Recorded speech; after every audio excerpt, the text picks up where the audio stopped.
आहे. खरं तर थोडंसं धाडसच करतोय असं म्हणायला काही हरकत नाही. अर्थात हे धाडस करण्यापूर्वी मी गुरुजीशी चर्चा केली, त्यांचे आशीर्वाद घेतले आणि ते म्हणले की तू निश्चिंत राहा आणि बोल. गुरुजींनी दीक्षा दिल्यापासून छान साधना चालू आहे आणि असं वाटलं की थोडंसं अथर्वशीर्षावर बोलावं. मला माहिती आहे की मी उत्तम वक्ता नाहीये, पण मी एक नक्की जाणतो की इथे उपस्थित सर्व श्रोते हे श्रेष्ठतम श्रोते आहेत, यात कोणती शंका नाही. आणि त्यामुळेच योग विद्याधाम प्रतिष्ठान छत्रपती संभाजीनगर आयोजित व्याख्यानमाला यशस्वी होते ती केवळ आपल्या सर्व श्रोत्यांमुळेच. आणि या संपूर्ण यशाचं श्रेय जर कोणाला द्यायचं असेल तर आम्ही पूर्णतः श्रोत्यांनाच देतो आहोत. कारण की श्रोत्यांशिवाय सभागृह उपलब्ध होऊन जाईल, वक्ताही उपलब्ध होऊन जाईल, श्रोते नसेल तर मजा येणार नाही. आणि बघा ना, आज किती विविध कार्यक्रम आहेत शहरामध्ये आणि पाऊस आहे त्याच्यामध्ये, तरी 100-125 लोक सहजतेनं येत आहेत. हेच आम्ही जिंकलो. आणि मी आता एक पुण्यामध्ये सध्या वसंत व्याख्यानमाला चालू 150 वर्ष झाली. काय मी म्हटलं का आम्ही 1.5 वर्ष जवळपास पूर्ण करत आलो आणि आम्हाला 150 वर्षापर्यंतचा टप्पा गाठायचा आहे. आणि नक्कीच तो तुमच्या सगळ्यांच्या बळावर आम्ही असू नसू आम्हाला माहित नाही, परंतु आम्ही त्याच्या न्यू मध्येच असं काम करत आहोत की ही परंपरा जी आहे ती सलग चालली पाहिजे. खरं तर समाज प्रबोधनाचं काम ह्या व्याख्यानमालात झालं पाहिजे. विशेष करून आम्ही विशेष घेऊन बसलोय योग आणि आरोग्य. याच्या व्यतिरिक्त आम्हाला योग, आरोग्य आणि अध्यात्म याच्या व्यतिरिक्त आम्ही दुसरा विषय, तिसरा विषय ठेवणारच नाहीये. तेव्हा आपण सर्वजण मला सांभाळून घ्या. इथे खरं पाहायला गेलं तर मी प्रामाणिक सांगतो, मी ना संस्कृतचा फार गाढा अभ्यासक आहे ना मला संस्कृताचं काहीच येत नाही असं म्हटलं तरी चालेल. आणि मी कुठल्याही ह्याच्यामध्ये फार असा अभ्यासू आहे किंवा पंडित आहे असं काही नाही. तुम्ही म्हणतात की इथे योग पंडित मग कशाला गेलं, पंडित नाही तर. पण गुरुजींचा आमचा एक अभ्यासक्रम आहे, तो अभ्यासक्रम मी पूर्ण केला. आणि गुरुजी म्हणे की तुम्हाला आणखी एक महत्व सांग, योग पंडितचं प्रमाणपत्र माझ्याकडे नाही. त्याचं कारण गुरुजी आम्हाला प्रमाणपत्र देत नाही. गुरुजी म्हणाले की पंडित साठीचा जे असणारा जो मार्ग आहे तो आम्ही तुम्हाला दाखवून दिलाय. आता तुम्ही तुमचं पंडितत्व जे आहे ते सिद्ध करा, म्हणून मी तुम्हाला प्रमाणपत्र देणार नाही. तो एक अभ्यासक्रम तो मी पूर्ण केला. आणि थोडंसं असं काही लावल्याशिवाय वक्त्याचं थोडंसं वजनही वाढणार नाही, श्रोती येणार नाही. त्या अनुषंगाने आपलं लिहिलंय मी आतापर्यंत कधीच लिहिलं नाही. प्रथम पहिल्यांदाच हे लिहिलंय योग पंडित आणि एम.ए. पण मी इथं गाडा अभ्यासक नाही. इथे डॉक्टर मंडळी पण भरपूर आहेत आणि प्रेम करणारे माझी मित्र मंडळी पण भरपूर इथे आहेत. तर तुम्ही मला सांभाळून द्याल यात कोणती शंका नाही. अथर्वशीर्षातील अंतरंग योग हा विषय ठेवण्यापाठीमागचं सर्वात प्रमुख कारण आमच्या उपचार वर्गावर दर मंगळवारी आम्ही उपासना घेतो. आणि त्या उपासनेमध्ये काहीच नसतं. अथर्वशीर्ष आणि ओंकारच्या ह्या दोन गोष्टी असताना शेवटी योग निद्रा असते. खरं वास्तविक हे ठेवण्यापाठीमागचं उद्दिष्ट आहे की ह्याचं खूप मोठा परिणाम आहे. तुम्ही मागच्या संत प्रसाद दीक्षित सरांचं ओंकारातील विज्ञान हा विषय तुम्ही ऐकला आणि खरोखरच त्यांनी अतिशय उत्तम आणि उत्कृष्टरित्या तो विषय समजावून सांगितला. ते स्वतः शास्त्रज्ञ आहेत आणि त्यामुळे त्यांनी अतिशय वैज्ञानिक भाषेत हा ओंकार विषय आपल्या समोर प्रस्तुत केलेला आहे. तेव्हा आम्ही ओंकाराचं महत्व जाणतोच आहोत, पण तसंच अथर्वशीर्षाचंही महत्व आम्ही समजून घेतलं पाहिजे. आणि नेमकं काय होतं की उपासनाला सगळेजण सुट्टी मारतात, ते अगदी हक्काची सुट्टी असं समजून अगदी वर्गाला येत नाही. परंतु वास्तविक पाहायला गेलं तर उपासनासाठी यायला हवं.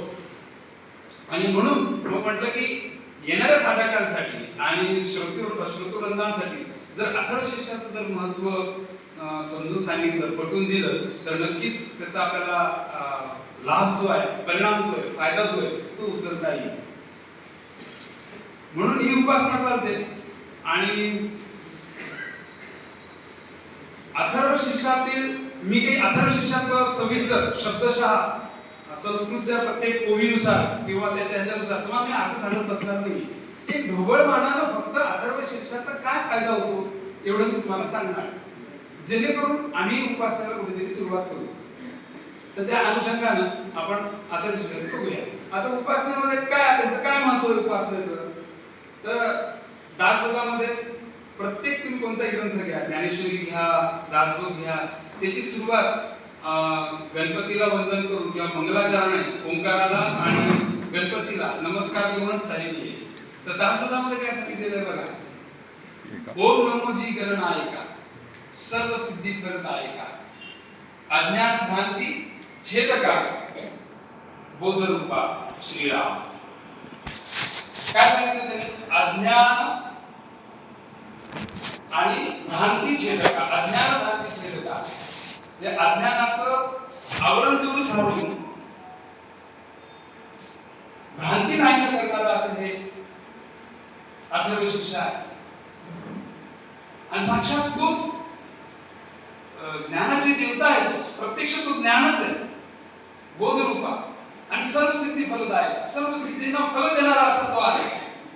आता तुम्ही म्हणता की खरंच अज्ञानाचं नुसतं अथर्वशीर्ष म्हटल्यानं अज्ञान दूर होईल का आणि भ्रांती नाहीशी होईल का? आपण पुढे जसं विषय जाईल ना तर तुमच्या लक्षात येईल की खरंच फक्त अथर्वशीर्ष म्हटल्यानं सुद्धा अज्ञान आणि भ्रांती 100% नाहीशी होईल. 100%. पुढे ज्ञानेश्वर माऊलींनी सुद्धा ओवीमध्ये किती सुंदर सांगितले, ओम नमो जी आद्या वेद प्रतिपाद्या जय जय स्वसंवेद्या आत्मरूपा. ओंकार कसं सांगितलंय? ओंकार वेदांनीच प्रतिपादन केलेलं आहे त्याचं. स्वतःला तो जाणून घेण्यासारखा आहे, तोच आत्मस्वरूप आहे असं त्यांनी सांगितलेलं आहे. आणि देवा तूच गणेश सकल मती प्रकाश. बघा काय सांगितलं की देवा तूच गणेश सकल मती प्रकाश, तू सर्वांच्या बुद्धीचा प्रकाश तूच आहे. म्हणे निवृत्ती दास अवधारी ज्योती. आणि मग पुढं ओंकाराचं वर्णन खूप सुंदर केलं, गणपतीचं वर्णन सुंदर केलेलं आहे. ओंकाराचीच त्याला उपमा दिलेली, अकार चरण युगल, उकार उदर विशाल, मकार महामंडल मस्तकाकार. आकाराचं जे आहे ना ते 2 पाय आहेत. आकार गणपतीचे 2 पाय, आकार म्हणजे त्या ओंकाराला असं उभं केलं ना की त्याचे 2 पाय, उकार म्हणजे पोट आणि मकार म्हणजे मस्तक, अशी त्याला दिली. आणि म्हणून अशा ओंकार रूपी गणेशाला माझा नमस्कार. ओंकार आणि गणेश हे वेगळे नाहीच, एकच आहे. आणि म्हणून आम्ही प्रथम पहिले ओंकार हा विषय घेतला आणि आता अथर्वशीर्ष हा विषय घेत आहोत. आणि म्हणून ह्या उपासनेचं अनन्यसाधारण असं महत्व आहे, ग्रंथांनी प्रतिपादलेलं आहे. पण तुम्ही म्हणता की ज्ञानेश्वरी दासबोधाचं ठीक आहे, हो थोडंसं आम्हाला पटेल असं काहीतरी सांगा. ठीक आहे, आपण वैज्ञानिक दृष्टिकोनातले काय ते बघूया. आणि प्रथम मला असं वाटतं की माझा विषय पुढे जाण्या अगोदर तुम्ही दासबोधामध्ये सुद्धा मी मागच्या वेळेस आपले बघते समीर दादांनी मिळाले होते, त्याचं मला खूप चांगलं झालेलं आहे. आणि समीर दादांचं 3 दिवसाचं कार्यशाळा दासबोध कसं वाचावं, कसं अभ्यासावं त्याची कार्यशाळा मी पूर्ण केली. आणि मग त्याच्यामध्ये त्यांनी सांगितलं की दासबोधांनी प्रथम ग्रंथाची सुरुवात करून केली की ग्रंथामध्ये तुम्हाला काय वाचायला मिळणार हे सांगितलं, त्याचे फायदे काय ते सांगितलं, लोकांना काय फायदा मिळणार हेच पहिलं सांगून दिलं ना तर मग ते जरा पुढचं व्यवस्थित वाचतील. तसे मग मला असं वाटलं की माझ्या अथर्वशीर्षाचे काय फायदे ते प्रथम तुम्हाला सांगावे आणि मग माझ्या पुढच्या विषयाला सुरुवात करावी. तर ह्या अथर्वशीर्षाचे काय फायदे आहेत म्हणजे संस्कृत उच्चारणाचे, अथर्वशीर्षाचे म्हणून नव्हे, संस्कृत उच्चारणाचा काय फायदा होतो तो आपण एक व्हिडिओच्या माध्यमातून बघूया आणि मग त्याचे परिणाम फायदे काय ते पुढच्या स्लाइड्स मध्ये बघूया.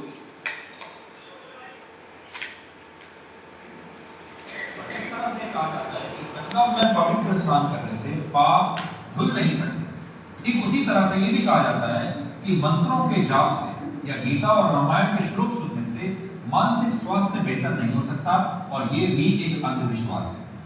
लेकिन अब एक नई रिसर्च से ये बात साबित हो गई है कि संस्कृत भाषा के श्लोक मस्तिष्क के विभिन्न हिस्सों को जागृत करते हैं और इनसे मानसिक बीमारियां भी दूर हो सकती हैं। और ये study centre of biomedical research ने की और इसमें बताया गया है कि जब कोई व्यक्ति गीता, रामायण या वैदिक श्लोक सुनता है तो इससे मस्तिष्क के वो हिस्से सक्रिय हो जाते हैं जो संगीत सुनते समय या किसी नए चित्र को देखते समय सक्रिय होते हैं। इस रिसर्च में एमआरआई स्कैन की मदद भी ली गई जिससे ये पता चला कि श्लोक सुनते समय मस्तिष्क न सिर्फ सकारात्मक रूप से सक्रिय होता है बल्कि ये लोगों को डिप्रेशन और एंजाइटी से भी बचा सकता है। इसका वैज्ञानिक आधार मस्तिष्क के काम करने की शैली से जुड़ा हुआ है। हमारे मस्तिष्क के 2 प्रमुख हिस्से होते हैं, एक को डिफॉल्ट मोड नेटवर्क कहते हैं और दूसरे को अटेंशन मोड नेटवर्क कहते हैं। जब कोई व्यक्ति भविष्य की चिंता में डूबा होता है तब ये चिंता मस्तिष्क के डिफॉल्ट मोड नेटवर्क को सक्रिय कर देती है। इसके सक्रिय होने से आपके मन में बुरे और नकारात्मक विचार आते हैं, आपकी चिंता बढ़ जाती है, आपका तनाव भी बढ़ने लगता है, जिसे आप टेंशन कहते हैं। लेकिन जैसे ही आप रामायण, गीता या वैदिक श्लोक को सुनते हैं तो आपके मस्तिष्क में डिफॉल्ट मोड नेटवर्क की गतिविधियां कम होने लगती हैं और इसके स्थान पर अटेंशन मोड नेटवर्क ज्यादा मजबूत हो जाता है। ऐसी स्थिति में आपके जो विचार हैं वो एक शाखा से दूसरी शाखा पर कूदना बंद कर देते हैं और श्लोक सुनते समय मस्तिष्क चिंता और तनाव से मुक्त होने लगता है। और जिस तरह से कहा जाता है कि संगम में पवित्र स्नान, आता काय ब्लॅक अँड व्हाईट मध्ये जे दाखवलेले आहे आणि संशोधनाने जे सिद्ध झालेले आहे तेच तुम्हाला दाखवले की संस्कृत श्लोकांच्या उच्चारणाचा काय परिणाम होतो ते आपण बघितलंच आहे। आता आपण फायद्यांकडे वळूया। काय अर्थविशेषाचे फायदे आहेत बघा। बुद्धी आणि मेंदूची कार्यक्षमता वाढते। आता गणपती देवता ही मुळातच बुद्धीची देवता आहे, त्यामुळे ते अगदी साहजिकच ते आपण बघूया जे फायदे आहेत ते पुढे कसे कसे आपल्याला चला आपण बघणार आहोत। नेतृत्व गुण विकसित होतात, नंतर बुद्धीला व मनाला शांत वाटते, बुद्धी आणि मन स्थिर होतं, हे सर्वात महत्त्वाचं आहे बरं का, स्थिर होतं। ब्रेन आणि गटची कार्यक्षमता वाढते। आता त्याचाही काय आपण ते सविस्तर पुढे बघणार आहोत आपण। ब्रेन गट कम्युनिकेशन्स म्हणजे वेगस नर्व ऍक्टिव्ह होते किंवा ती सुधारते आणि deactivate and the function of amygdala and regulate it आणि पॅरासिम्पॅथेटिक नर्वस सिस्टीम ऍक्टिव्ह होते। हे सर्व फायदे अथर्वशीर्षाच्या उपासनेमुळे मिळतात। तर हे सगळे जर फायदे मिळत असतील तर उपासना करायला म्हणजे उपासना केल्याचे जे फायदे आहेत ते आपण ते मिळवले पाहिजेत। आपण पुढे बघूया। आता अथर्वशीर्ष कोणी म्हणावं? आता सगळेच जण म्हणू शकतात, परंतु मी पुन्हा तुम्हाला सांगतो की दासबोधाच्या ज्यावेळेस अभ्यासाला गेलो त्यावेळेस दादांनी सांगितलं मनाचे श्लोक कोणी म्हणावे, तर आपण अगदी सांगतो लहान मुलांसाठी ते मनाचे श्लोक आहेत ते फक्त लहान मुलांनीच म्हणावे। तसंच अथर्वशीर्षाच्या बाबतीत काहीच तसंच आहे की लहान मुलांकडूनच अथर्वशीर्ष म्हणून घेण्याचा आपला जास्त हे असतो। आपल्याला तिची आवश्यकता नाही असं आपल्याला वाटतं, परंतु खरं पाहायला गेलं तर लहान मुलांपेक्षाही जास्त आवश्यकता आपल्याला आहे अथर्वशीर्षाची। तेव्हा अथर्वशीर्ष सगळेजण लहान मुलांपासून आबालवृद्धांपर्यंत सगळेच म्हणू शकतात। कोणत्याही वेळी एक कुठली ठरलेली वेळ घ्या, त्यावेळी तुम्ही नियमितपणाने म्हणा, शक्यतो ती ठरलेली वेळ असावी, शुद्ध विचार असावे, काही न बोलू नये। ओम नमस्ते लगेच आपण ते फटफट ओम नमस्ते ओम तमेव प्रत्यक्षं तत्त्वमसि तमेव तत्त्वमसि तमेव तत्त्वमसि असं व्यवस्थित छान उच्चार करून त्याचे ते जे व्हायब्रेशन्स आहेत त्याचा सगळा शरीरांतर्गत होणारा जो परिणाम तो अनुभवून आपण ते हे जे आहे अथर्वशीर्ष ते व्यवस्थित म्हटलं पाहिजे। पुढे आता विषय आहे आपला योगचा आणि आपण घेतलाय अथर्वशीर्ष। मग आता योग हा आपला मुख्य पाया आहे, त्यामुळे योग आणि अथर्वशीर्ष कसं हे एकच रस्ता आहे, हा एकाच दिशेने कसा जाणारा रस्ता आहे किंवा तो एकाच ठिकाणी आपल्याला गंतव्यावर घेऊन जाणार आहे त्यासाठी हे दाखवलेले आहे। आणि सर्वात महत्त्वाचं अस्थिरतेकडून स्थिरतेकडे प्रवास, असं जर अस्थिर झालेला होता आणि स्थिरतेकडे जायचं असेल, स्थिरता प्राप्त करायची असेल तर योगाभ्यास आणि अथर्वशीर्ष हे दोन्ही आपल्याला स्थिरतेकडे घेऊन जाणार आहे। सर्वात महत्त्वाचं आता काय योग काय करतं? सर्वात पहिले योगाचं उद्दिष्ट काय, गंतव्य काय, ध्येय काय? योगच चित्तवृत्ती निरोधा, चित्तवृत्तींचा निरोध करणे। जे दिवसभरामध्ये माझ्या मनामध्ये विचार, भावना, विकार उत्पन्न होतात त्यांना थोपवणे, त्यांची संख्या कमी करणे। आता जाऊन बघितलं तो मोड जो आहे अटेन्शन मोडवर आणायचा आहे आम्हाला, ते प्रेझेंट मध्ये आणायचं आणि ती संख्या जी विचारांची जी ती कमी करायची। असं सांगितलं आहे की दिवसभरामध्ये 60,000 विचार आमच्या डोक्यामध्ये सतत चालू असतात। बरं हे विचार ते म्हणजे 60,000 विचार कोणते येत असावे? फक्त 3च प्रकारचे विचार असतात। 3च प्रकारचे विचारांवरती आमचे हे सगळे विचार दिवसभरामध्ये येत असतात। पहिलं आम्ही जो काही व्यवसाय करतोय किंवा वित्त कमवतोय त्याच्याशी संबंधित विचार येतात किंवा तुमचं दैनंदिन जे रुटीन काम आहे त्याच्याशी संबंधित विचार येतात। दुसरा नातेसंबंध आणि कौटुंबिक संबंधित त्या गोष्टींचा विचार मनामध्ये येतो. आणि तिसरं आपल्या आरोग्याविषयी. हे तीनच विचारांभोवती हे 60,000 विचारांचं चक्र अविरत चालू असतं आणि त्यांना थोपवणं म्हणजेच योगचित्त वृत्ती निरोध. आमच्या वर्गाचं वैशिष्ट्यच हे की योग प्रवेशचा वर्ग केल्यानंतर सगळेजण म्हणतात खूप छान वाटतंय, फ्रेश वाटतंय, प्रसन्न वाटतंय, दिवसभर एक वेगळं वाटतंय, हलकं हलकं वाटतंय. त्याचं कारण तुम्हाला सांगतो. गुरुजींनी वर्गाची रचना इतकी सुंदर केलेली आहे की त्या 1 तासामध्ये तुम्हाला कोणताही तुमच्या डोक्यात इतर विचार प्रवेश करण्याची अनुमती आम्ही देतच नाही. किंबहुना तो आपल्या डोक्यामध्ये कुठलाही एकही दुसरा अन्य विचार त्या वर्गात चालू असताना येत नाही. आणि 1 तासासाठी का होईना आम्ही ती विचारांची गती जी ती थोपवतो किंवा विचारांची संख्या जी डोक्यामध्ये येणारी ती कमी करतो आणि त्यामुळे दिवसभर फ्रेश वाटतं, प्रसन्न वाटतं. वर्ग करून बघा तुम्ही. अगदी तुम्हाला हा अनुभव आल्याशिवाय नाही. आणि ज्यांनी प्रवेशचा वर्ग केला तर सगळ्यांना अनुभव आहे. दिवसभर फ्रेश वाटतं कारण विचार हे जर आम्ही 1 तासासाठी जर विचार संख्या कमी करू, जर एवढा परिणाम आणि एवढा फायदा जर मिळत असेल तर दिवसभर आम्ही ही विचारांची संख्या जर कमी केली आणि सदैव आम्ही अटेन्शन मोड मध्ये जर राहिलो तर काय होईल बरं? अगदी तेच अथर्वशीर्ष सुद्धा करतं. अथर्वशीर्ष हे बुद्धीला मनाला स्थिर करतं, शांत करतं. आणि बुद्धी आणि मन स्थिर झालं तर आपोआप विचारांची संख्या देखील कमी होणार. ते सुद्धा तिथेच घेऊन जाते आम्हाला. आणि संस्कृत श्लोकांच्या उच्चारणामुळे आपण अटेन्शन मोड मध्ये येतो. हे त्यांनी सांगितलंच. म्हणजे हा रस्ता आणि हा रस्ता एकाच दिशेला जाणार आहे.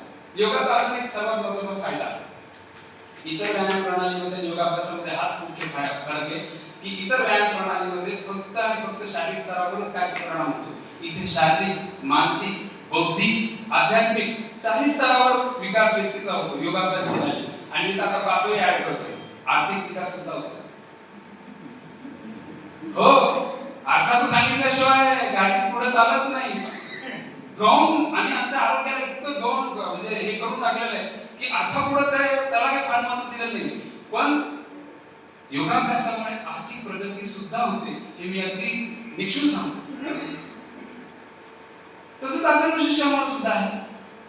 आता शारीरिक आणि मानसिक कसा परिणाम पडतो, कसा विकास होतो, बौद्धिक विकास कसा होतो, आध्यात्मिक विकास कसा होतो ते आपण बघणारच आहे. पण हा रस्ता एकाच दिशेला जाणार आहे. आणि शेवटी काय समतोल दिवसभरामध्ये जे काही प्रसंग घटना जे घडतात त्या सर्व घटनांकडे समत्व बुद्धीनं पाहण्याचं कला शिकायची जर असेल तर योगाभ्यासातून आम्हाला शिकायला मिळतं. सुख असेल, दुःख असेल, शीत असेल, उष्ण असेल, या सगळ्या गोष्टींकडे लाभ असेल, नुकसान असेल, काही जरी झालं तर स्थिर राहता आलं पाहिजे. कुठल्याही गोष्टीचा माझ्या परिणाम होत येता कामा नये. समत्व योग उच्चते. सर्वत्र समत्व दृष्टीने मला पाहता आलं पाहिजे. आणि अथर्वशीर्ष सुद्धा जीवनात संतुलन कसं राखायचं ते आम्हाला शिकवतं. ते कसं मी तुम्हाला पुढे सांगणारच आहे. तर दोन्ही मार्ग रस्ता एकाच ठिकाणी जाणार आहे म्हणून मी अथर्वशीर्षातील अंतरंग योग हा विषय निवडलेला आहे. आता अथर्वशीर्षाचा आपण बघूया. खरं तर ह्याला उपनिषद असं म्हटलं गेलेलं आहे आणि हे वेदांशी संबंधित आहे आणि अथर्व ऋषींनी दिलेलं आहे. आणि गणेश विद्या आणि ऋषींनी म्हणजे त्याला हे दिलेलं. तर असा हा अथर्वशीर्ष. आता अथर्वशीर्षाचा अर्थ काय? ठरव. ठरव म्हणजे अस्थिर, कंप. आता काय आमची सध्या कशी परिस्थिती? अस्थिर मस्तिष्क आहे आमचं. अस्थिर मस्तिष्क कंपन आहे, अनावश्यक प्रकारची हालचाल आहे आणि व्हायब्रेशन्स आहे आणि चंचलता आहे. खूप चंचल आहे आम्ही बघा अगदी विचारायला सोय नको की किती आम्ही चंचल आहोत ते सांगायलाच नको. आज प्रत्येक व्यक्ती अस्थिर झालेला आहे.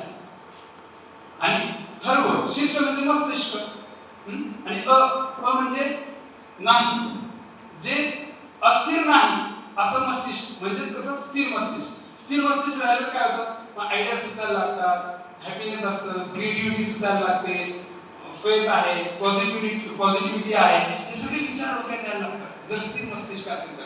आणि हा प्रवासच कसा आहे? अस्थिरतेकडून स्थिरतेकडचा आहे. म्हणून अथर्वशीर्ष असं त्याला म्हणून गेलेलं आहे. आणि निष्कंप अशी अवस्था, हालचाल विरहित आणि स्थिर बुद्धी असलेलं मस्तिष्क म्हणजेच अथर्वशीर्ष.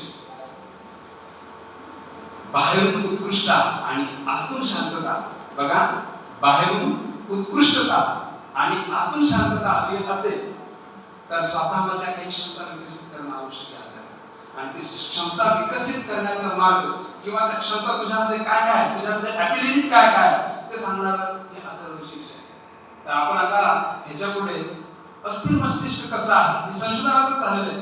आज काय परिस्थिती समाजाची आपण ते एका छोट्याशा व्हिडिओद्वारे बघूया, म्हणजे तुम्हाला कळेल की अथर्व शीर्षाचं काय महत्व आहे किंवा आज काय परिस्थिती आहे आणि आपल्याला ह्या उपासनेकडे वळणं काय गरजेचं आहे ते आपण बघूया. श्लोक सुनते समय मस्तिष्क चिंता और तनाव से मुक्त होने लगता है, लेकिन दुख की बात यह है कि जिन श्लोक और मंत्रों का अध्यात्म के साथ वैज्ञानिक आधार भी है, उन मंत्रों को हमारे ही देश के कुछ लोग मजाक समझते हैं और वो इसे अंधविश्वास मानते हैं कि श्लोक या मंत्रों का जाप करने से मानसिक बीमारियां भी दूर हो सकती हैं, मानसिक शांति भी आपको प्राप्त हो सकती है। विडंबना यह है कि जिस भारत के पास मानसिक रोगों को हराने वाले हजारों लाखों श्लोक हैं, उस भारत में आज 20 करोड़ लोग कम से कम मानसिक रूप से अस्वस्थ हैं और ये पूरी दुनिया में मानसिक रूप से बीमार लोगों का 20% हिस्सा है। वर्ष 2022 में America K national institute of health ने भी इस बात को स्वीकार किया कि ओम या दूसरे मंत्रों का जाप करने से मानसिक स्वास्थ्य में सुधार लाया जा सकता है और यही बात वर्ष 2016 में हार्वर्ड यूनिवर्सिटी की एक रिसर्च में भी साबित हुई। श्लोक सुनते समय मस्तिष्क चिंता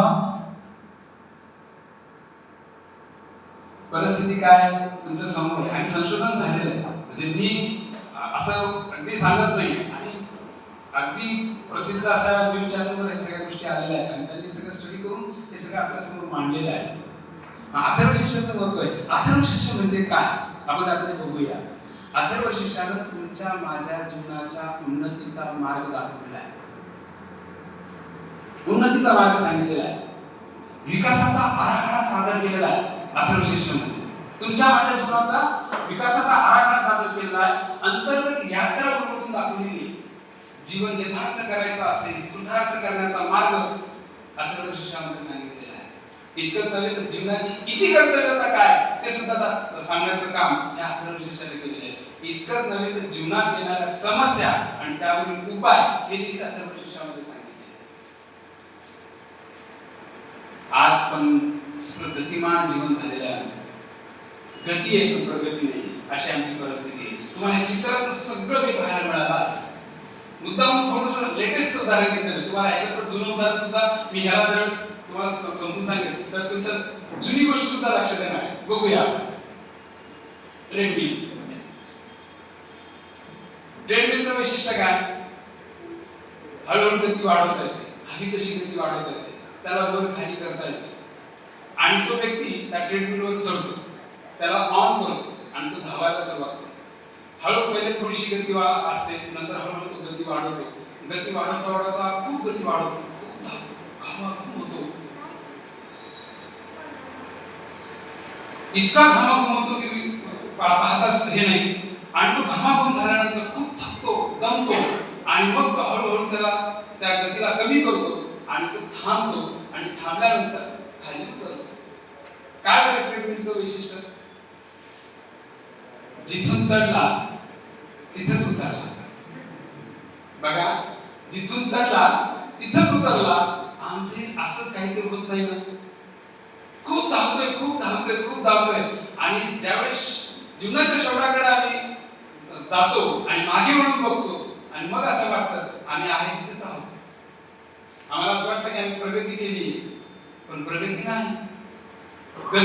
गतिमान जीवन झालंय पण प्रगती नाही हे लक्षात घ्या. आणि म्हणून बाह्य विकास वजा आंतरिक विकास बरोबर बाह्य विकास शून्य, निरर्थक. बाह्य प्रगती कितीही करावं पण जर आंतरिक विकास जर झालेला नसेल तर बाह्य प्रगतीला काहीच अर्थ नाही, ते निरर्थक शून्य आहे. आणि म्हणून बाह्य प्रगतीच्या विरोधात नाही, ती केलीच पाहिजे, पण सोबत सोबत आंतरविकासाकडे सुद्धा लक्ष दिलं पाहिजे. आंतरविकास सुद्धा मला साधता आला पाहिजे. आंतरविकास दोन्ही समसमान गोष्टी चालल्या पाहिजे. दोन्ही जर गोष्टी समसमान चालल्या तरच हे जीवनाचं गाडं जे आहे ते व्यवस्थित चालू शकतं, अन्यथा चालू शकणार नाही. आणि तेव्हा जीवनात जर खऱ्या अर्थानं बाहेरून उत्कृष्टता आणि आतून शांतता जर मिळवायची असेल तर आम्हाला बाह्य विकासासोबत आंतरिक विकास सुद्धा करावा लागेल. आणि तो आंतरिक विकासाचा आराखडा त्यांनी सादर केलेला आहे. अंतरंग उलगडून दाखवणारा असं हे अथर्व शीर्ष आहे. मग आता आम्हाला जीवनात सुखी व्हायचंय, शांत व्हायचंय, समाधानी व्हायचंय. अथर्व शीर्षामध्ये काय सांगितलेलं आहे? प्रथम मंगलाचरण केलेलं आहे. खूप सुंदर आहे. मी म्हणतो एवढं ते सांगितलं ना तेवढं जरी आम्ही आमच्या जीवनात उतरवलं ना तरी पुरे झालं. त्याच्या पुढे जाण्याची गरजच नाही. खूप सुंदर मंगलाचरण सांगितलेलं आहे अथर्व शीर्षामध्ये. काय सांगितलेलं आहे? ओम भद्रं कर्णेभिः शृणुयाम देवाः. जर मला माझ्या जीवनात विकास करायचा असेल, मला माझ्या जीवनात प्रगती करायची असेल, मला माझं जीवन मंगलमय करायचं असेल, मला माझं जीवन कल्याणमय करायचं असेल, माझ्या जीवनाचं मला कल्याण करायचं असेल तर मला माझ्या कानाने ओम भद्रं कर्णेभिः, माझ्या कानाने मला काय करायचंय? शृणुयाम देवाः, भद्र ऐकायचंय मला माझ्या कानाने. माझं मंगल होईल, माझं कल्याण होईल असं मला माझ्या कानाने ऐकायचंय. कल्याणकारक असं ऐकायचंय. जगाचं कल्याण होईल की नाही होईल मला माहित नाही, पण माझं कल्याण होईल असंच मला ऐकायचंय. आणि कानात अजून एक वैशिष्ट्य तुम्हाला सांगतो, कान बंद करता येत नाही. डोळे बंद करता येतात. काही क्षणासाठी तुम्ही कुठेतरी हे पडलेलं आहे, त्याचा वास येतोय, दुर्गंध येते, तर तुम्ही काही क्षणासाठी श्वास रोखून धरू शकता. तुम्ही श्वास रोखता, डोळे बंद करता, तोंड बंद करू शकता. नाक कान बंद करायला ठीक आहे, ते हाताने बंद करणार तो भाग नाही राहा, पण असे बंद करता येत नाही कान. आणि म्हणून त्यांनी प्रथम त्याला प्राधान्य दिलेलं आहे. बाबा हे कान सदैव उघडेच असतात आणि म्हणून तू भद्र आई त्याच्याकडे लक्ष दे. तू म्हणतास मान्य आहे, पण परिस्थिती भोवतालची वातावरण असं आहे की किती चांगलं ऐकण्याचा प्रयत्न केला तरी चांगलं ते कानावर पडत नाही. पण चांगलं कसं कानावर पडेल याचा आम्ही प्रयत्न केला पाहिजे. आज आता आपण इतकं पाऊस आहे, इतर सगळे कार्यक्रम आहे, इथे आलाच ना कशासाठी आला? भद्र होण्यासाठीच, भद्र ऐकण्यासाठीच. या कानावर भद्र ऐकलं पाहिजे, कल्याण होईल असं ऐकलं पाहिजे, मंगलमय होईल, माझ्या जीवनाचं मंगल होईल असं मी ऐकलं पाहिजे. गंमत सांगतो तुम्हाला. आज दूषित अन्न जर चुकून खाल्ले गेलं तर काय होईल? पोट बिघडेल आणि 2 दिवस फार फार लूज मोशन होते. खाल्लेलं दूषित अन्न पडून गेलं, पण कानानं जो दूषित विचार मेंदूला पुरवठा केला त्याला बाहेर काढण्याची काही सोय नाही. हे लक्षात घ्या. ते बाहेर कसं काढा? कानानं मंगलमय. म्हणून तर पण आम्हाला काय टीव्हीवर आम्ही काय ऐकतो किंवा 4 चौकामध्ये आम्ही ज्यावेळेस एकत्रित येतो, 4 चौकात आम्ही एकत्रित येतो त्यावेळेस आम्ही काय गप्पा करतो? ह्याच गप्पा करतो. म्हणून गोंधळेकर महाराज म्हणतात की आम्हाला परनिंदा खूप आवडते आणि परनिंदा म्हणायलाही करायलाही आवडते आणि ऐकायलाही आवडते. आणि परनिंदा सारखं पात्र दुसरं कुठलंच नाही. म्हणून तर गोंधळेकर महाराज परनिंदामान विष्ठे समान स्पष्ट सांगितलेलं आहे. विष्ठे समान मानायला सांगितलेलं त्याला. जिथं परनिंदा होत असेल तुम्ही त्यांना थांबू शकत नाही, तिथून तुम्ही उठून चालला जा असं त्यांचं म्हणणं आहे. पण परनिंदा सारखं पात्र दुसरं कुठलंच नाही, हे लक्षात घ्या. म्हणून ऐकण्याला नवविधा भक्तीमध्ये काय पहिली कोणती भक्ती? श्रवण. किती महत्व दिलंय ऐकण्यासाठी, लक्ष द्या तुम्ही. किती किती महत्व दिलंय. ऐकलं पाहिजे, चांगलं ऐकलं पाहिजे. पण मी तुम्हाला सांगितलं सभोवताली परिस्थिती तशी तुम्ही म्हणतात की काय वाईटच पडते का? बुद्धांचं मी फार जास्त सांगत नाही, सगळ्यांना गोष्ट माहिती आहे. बुद्धांना एक व्यक्ती आपला बोलून गेला, शिष्याला खूप राग आला की साक्षात बुद्धांना हा व्यक्ती असा बोलून गेला, शिव्या देऊन गेला. आणि त्यांनी बुद्धांना सांगितलं तुम्ही त्याला का नाही बोलले काही? त्यामुळे मी ते स्वीकारलंच नाही, मी ते घेतलंच नाही, तर काय प्रश्नच येत नाही काही बोलायचा आणि काही त्यांना हे करण्याचा. कानावर जरी पडलं तरी ते स्वीकारायचं की नाही स्वीकारायचं हे आपल्या हातात आहे. आणि सगळी गल्लत तिथंच होते. आमचं असं आहे कानावर नाही पडतं तिथे जाऊ द्या, नाही पडतं ते सुद्धा आम्ही उडवून घेतो. मला माहिती आहे तुझा म्हणण्याचा अर्थ तोच होता आणि मला माहिती आहे तो कसा आहे. तो मुद्दा असं म्हणजे नाही ती गोष्ट आम्ही आमच्या स्वतःवर उडून घेणार आम्ही अशा आहोत. म्हणून कानानं भद्र ऐकलं पाहिजे. दुसरं काय सांगितलंय? भद्रम पश्चिमाक्ष विनिचक्रा. भद्रम पश्चिमाक्ष, अक्ष अक्ष म्हणजे डोळे. या डोळ्यांनी सुद्धा आम्हाला भद्र पाहिजे. भगवंता तुझंच ऐकायचंय, तुझंच रूप मला पाहायचंय, ह्याच्या बद्दल मला काही करायचं नाही हेच सांगितलंय. मी आता ते एक पुस्तक वाचलं, त्याच्यामध्ये त्यांनी सांगितलंय की आपल्या शरीरामध्ये रिसेप्टर्स, सेन्सरी रिसेप्टर्स जे आहेत, रिसेप्टर्सचे जे सेन्सर्स आहेत ते 11 मिलियन आहेत आणि त्यापैकी 10 मिलियन सेन्सर रिसेप्टर्स हे डोळ्यामध्येच आहेत. सावधान, सावध व्हा. काय बघा, YouTube बघताना, टीव्ही बघताना, मॉलमध्ये गेल्यानंतर, अहो ती मॉलची जी रचना केलेली आहे ना त्याच्या पाठीमागे तेच कारण आहे. तुम्ही किती यादी करून जा, तुम्ही ती यादीप्रमाणे सामान घेऊन येतच नाही, त्याच्यापेक्षा दुप्पटच. त्याचं कारणच आहे रिसेप्टर्स. 10 मिलियन रिसेप्टर्स डोळ्यात आहेत. तिथून तुम्ही ग्रहण करता. भद्रम, असं मला करायचंय की तुझं रूप, तुझंच रूप पाहायचंय, सगळं मला मंगलमय पाहायचंय, मंगलमय ऐकायचं. नंतर सांगितलं स्थिर रंग स्पष्ट वांग. माझं शरीर कसं असलं पाहिजे? स्थिर असलं पाहिजे, म्हणजे कसं मजबूत असलं पाहिजे, बळकट असलं पाहिजे, तणकट असलं पाहिजे. रात्रंदिना युद्धाचा प्रसंग असं तुकाराम महाराजांनी सांगितलेलंच आहे. जर ह्या युद्धाला सामोरं जायचं असेल, दैनंदिन जीवनातल्या प्रसंगांना आणि संकटांना जर सामोरं जायचं असेल तर माझं शरीर मजबूत असलं पाहिजे. माझी पंचेंद्रिय, पंचज्ञानेंद्रिय, पंचकर्मेंद्रिय ही स्थिर असली पाहिजे. स्थिर रंग स्पष्टवाम सस्तमुखी, स्थिर असलं पाहिजे. बरं, नुसतं शरीर स्थिर असून चालणार नाही. जीवन जगायचं तर नुसतं शरीर बळकट असून चालणार नाही, त्याच्यासोबत मनही मजबूत करावं लागेल, बुद्धी मजबूत करावी लागेल. स्वामी विवेकानंद नेहमी म्हणतात की मन, मेंदू आणि मनगट तेही मजबूत असलं पाहिजे. मेंदू आणि मनाकडे आमचं थोडंसं लक्ष आहे असं म्हणलं तर हरकत नाही, पण मनगटाचा कोणीच विचार करत नाही, ना शाळेमधनं ना घरामधनं. मनगट मजबूत असलं पाहिजे.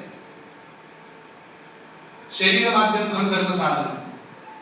जर तुम्हाला पुरुषार्थ गाजवायचे असेल चारी, तर त्याचं माध्यम जर कुठलं असेल तर शरीरच आहे. चारी धर्म जर निभवायचे असेल तर नाही आत्मा बलहीन लभ्यता, बलहीन व्यक्तीला आत्मा लाभतच नाही असं स्पष्ट सांगितलेलं आहे आमच्या ह्याच्यामध्ये.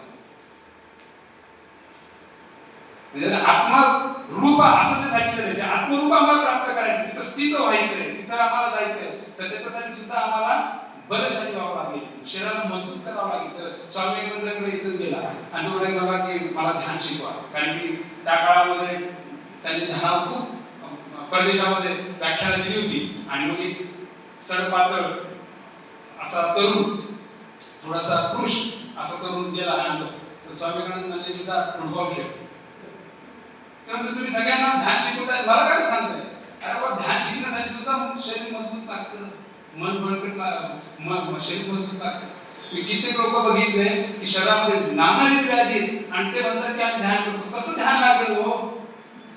विचार करा तुम्ही, शरीरात अनेक व्याधी आणि ध्यानाला बसला, कसं ध्यान लागेल? म्हणून सांगितलं स्थिर स्पष्ट उभी. आणि काय करायचं सगळं प्राप्त करून? विषय देव येते येणार. देवा तुझ्या कार्यार्थ शरीर जे आहे ना तुम्हाला चिचवायचंय, तुझ्या कार्यार्थ तुम्हाला हे शरीर जे आहे ना कामाला लावायचंय. विषय देव येते येणार. मग देव काय परित्राणाय साधना विनाशाय च दुष्कृताम धर्मसंस्थापनार्थाय संभवामि युगे. हे देव कार्य काय? परित्राणाय साधना, साधूंचं रक्षण केलं पाहिजे, दुष्टांचं निर्धारण करायचंय आणि धर्माची संस्थापना करायची.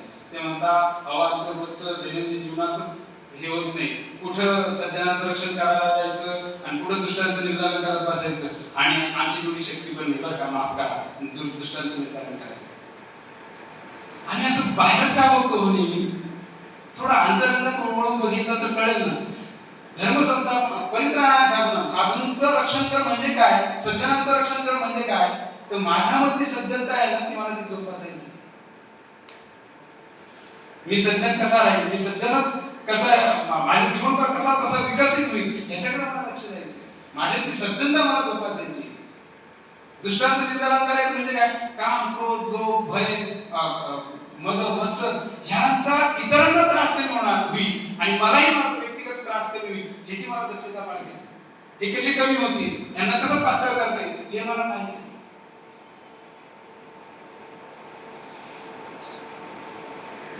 इतकं सुंदर ह्या सगळ्या गोष्टी त्यांनी सांगितलेल्या आहेत. विषय आणि तिसरं सांगितलं धर्म संस्थापना, धर्माला अनुरूप असं मला कार्य करायचं आणि दृष्टांत निर्धारण करायचं. जर कोणी आमच्या संस्कृतीच्या विरोधात जर बोलत असेल तर त्याला सडेतोड समर्पक असं उत्तर आम्हाला देता आलं पाहिजे. त्यासाठी आमचा अभ्यास असला पाहिजे. अशा पद्धतीने आम्ही करू शकत नाही. 4 पुस्तकं आणायची, छानपैकी वाचायची आणि त्यांना समर्पक अशी अगदी असं जसं आज मी अथर्वशीर्षाचं थोडंसं चिंतन अभ्यास करून तुमच्यासमोर मांडण्याचा प्रयत्न करतो, तसं प्रत्येक विषय मला माझा कसा मांडता येईल ह्याचा मी प्रयत्न केला पाहिजे. हेच तर अथर्वशीर्ष शिकवते. भद्र ऐकायचंय, भद्र पाहायचंय आणि शरीर कमवायचंय, बळकट करायचंय, मजबूत करायचंय आणि ते देव कार्यार्थ, देश कार्यार्थ लावायचं.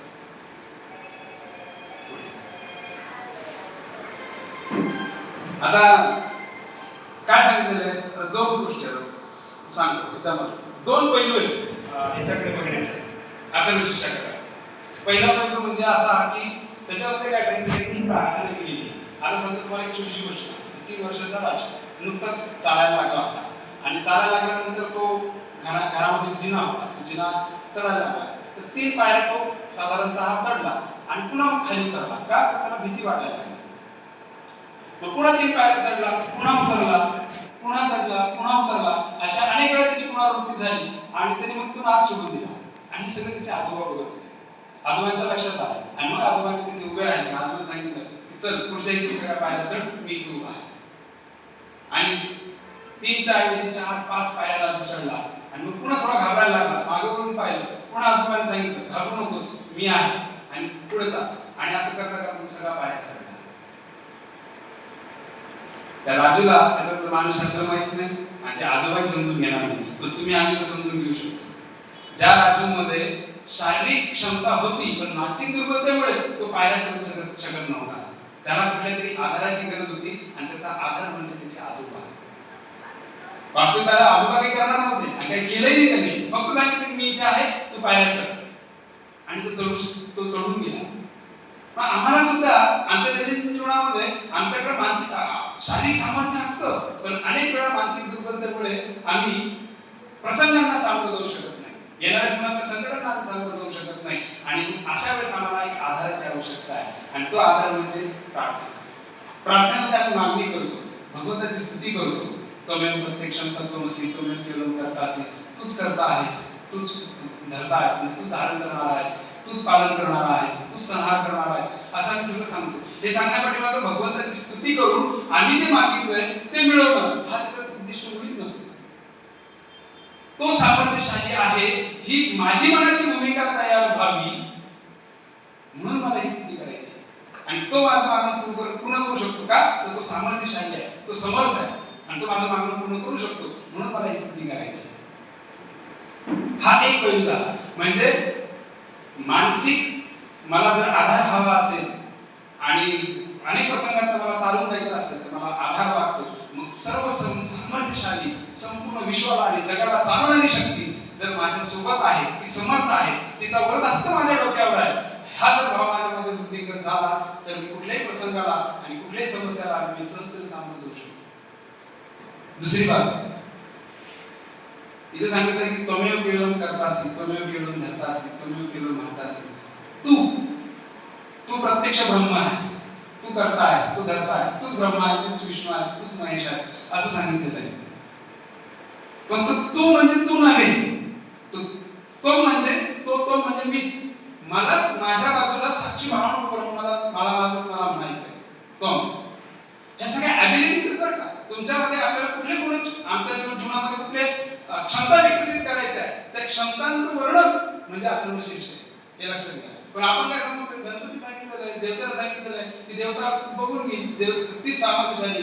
अरे पण मी पण आहे, मी पण करता आहे, मी पण धरता आहे, मी स्वतः प्रत्यक्ष, मी स्वतः ब्रह्म आहे हे समजवणारं हे अथर्वशीर्ष हे लक्षात घ्या. बघूया तो म्हणजे मीच कसा ते आपण समजून घेऊया. त्वमेव म्हणजे तुझेच वर्ण, तुझ्या वर्ण म्हणजे कोणाचे? माझेच वर्ण. मी जर आरशात उभा राहून मला जर म्हणत असेल तर मी ते ऍक्च्युअल हे सगळं करत असताना ना त्या अमिताभ बच्चनचं तुम्हाला जर आठवत असेल ते जुन्या चित्रपटामध्ये का आरशासमोर उभा राहून तो स्वतःलाच काही डायलॉग म्हणतो, पण त्या डायलॉग जरा व्यवस्थित नव्हते म्हणून मी ते व्हिडिओ तिथं ते हे केलं नाही. तो स्वतःला होतो खायला तुम्ही मार, तो स्वतःलाच होतो तू मार खाल्लास ना कशाला हे केलं पाहिजे. तर तसंच प्रकारे इथं जर मी स्वतःलाच आशामध्ये बघून जर म्हटलं तर तुम्ही केलं करता असेल तुम्ही केलं घालता असेल तुम्ही कोण कोणाला म्हणतो? स्वतःला म्हणतो. आणि बरं हे गणपतीला माहित नाही का मी कसा आहे? आमच्या वर्गामध्ये आमचा वर्ग ज्यावेळेस होतो समारोपाच्या कार्यक्रमाला आम्ही सांगतो की तुमचे मनोगत व्यक्त करा आणि आम्ही मनोगतामध्ये अगदी निश्चित सांगतो की वर्ग कसा छान झाला हे अजिबात सांगू नका. तुमच्यात काय बदल झाला, काय बदल झाला ते सांगा, कारण की वर्ग कसा छान होतो हे आम्हाला माहिती आहे, ते आम्हाला ऐकण्याची गरज नाही. कारण गुरुजींची वर्गाची रचना इतकी सुंदर आहे, इतकं छान आहे की त्या वर्गाच्या रचनेचं व्यक्ती कौतुक केल्याशिवाय भावतच नाही आणि इतक्या सूचना देऊनही व्यक्ती वर्गाचीच कौतुक करतो. पण आमचं म्हणणं आहे की हा वर्ग केल्यामुळे तुझ्यात काय बदल झाला ते सांग. तसंच गणपती म्हणतो मी कसं आहे तुम्हाला माहिती आहे, तुझं सांग तू काय केलंस, हे सगळे गुण तू उचल आणि तुला जे हवं ते तू कर आणि ते स्वतःच्या जीवनात विकसित कर. असंच आपल्याला देवता म्हणते. मला माझं वर्णन करू नको, मी कसं आहे मला माहिती आहे, तू काय केलं ते सांग असं सांगणारा हा आदर्श आहे. सगळं गणपती माहिती आहे. माझं तू म्हणजे कसं गणिताचं उदाहरण. आता माझे पहिले गणिताचे शिक्षक आहेत आणि आजही गणित आवडता विषय आणि माझे तिन्ही मुलं सीएच होतात. सगळ्यांना आमच्याकडे गणिताची परंपरा आहे. म्हणजे गणिताचं उदाहरण घेऊया तर ax बरोबर bx. आता इथे आम्हाला मला चांगलं माझे वडीलच मला शिकवायला होते, माझे वडील इथे आहेत गणिताला. तर a गुणिले x येते खरं बाहेर येते, तिथं गुणाकाराचं चिन्ह असतं पण ते दिसत नसतं म्हणून आपण फसतो असं सांगायचं. तर ax बरोबर bx. मग हा x तिकडे गेला म्हणजे काय झाला bx भागिले x. x x कटले मग काय झालं a बरोबर b. मग काय झालं तम ब्रह्मासी बरोबर अहम ब्रह्मासी. तिथे गुणाकाराचं चिन्ह आहे. मग हा ब्रह्मासी तिकडे गेला, ब्रह्मासी कटले भागिले ब्रह्मासी झाले ते कटले काय झालं तम बरोबर अहम. तम म्हणजेच कोण मीच.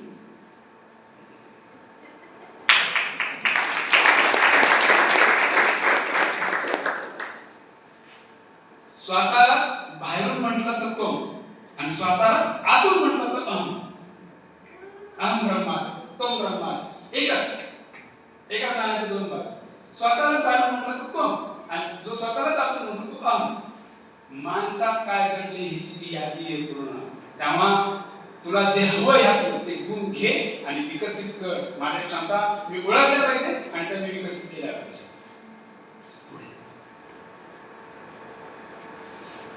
नेतृत्व गुण सगळे तेच गुण आम्हाला विकसित करायचे. गणपती गण म्हणजे गणांचा पती, संचाचा पती, समुदाय टीम, नेतृत्व, गुणपती, लीडरशिप क्वालिटीज जर विकसित करायचे असेल तर ती गणपतीची आराधना केलीच पाहिजे. मी त्या मताचा आहे. काही गुण जर जीवनात आणायचे असेल तर गणपतीची उपासना करा. ग म्हणजे माया म्हणजे नाटक, प्रकृती हे सगळं आता नाटकच चालू. तुम्ही ऐकताय मी बोलतोय सगळं रंगमंचच आहे, नाटकच चालू आहे, प्रकृती आहे, माया आहे सगळी.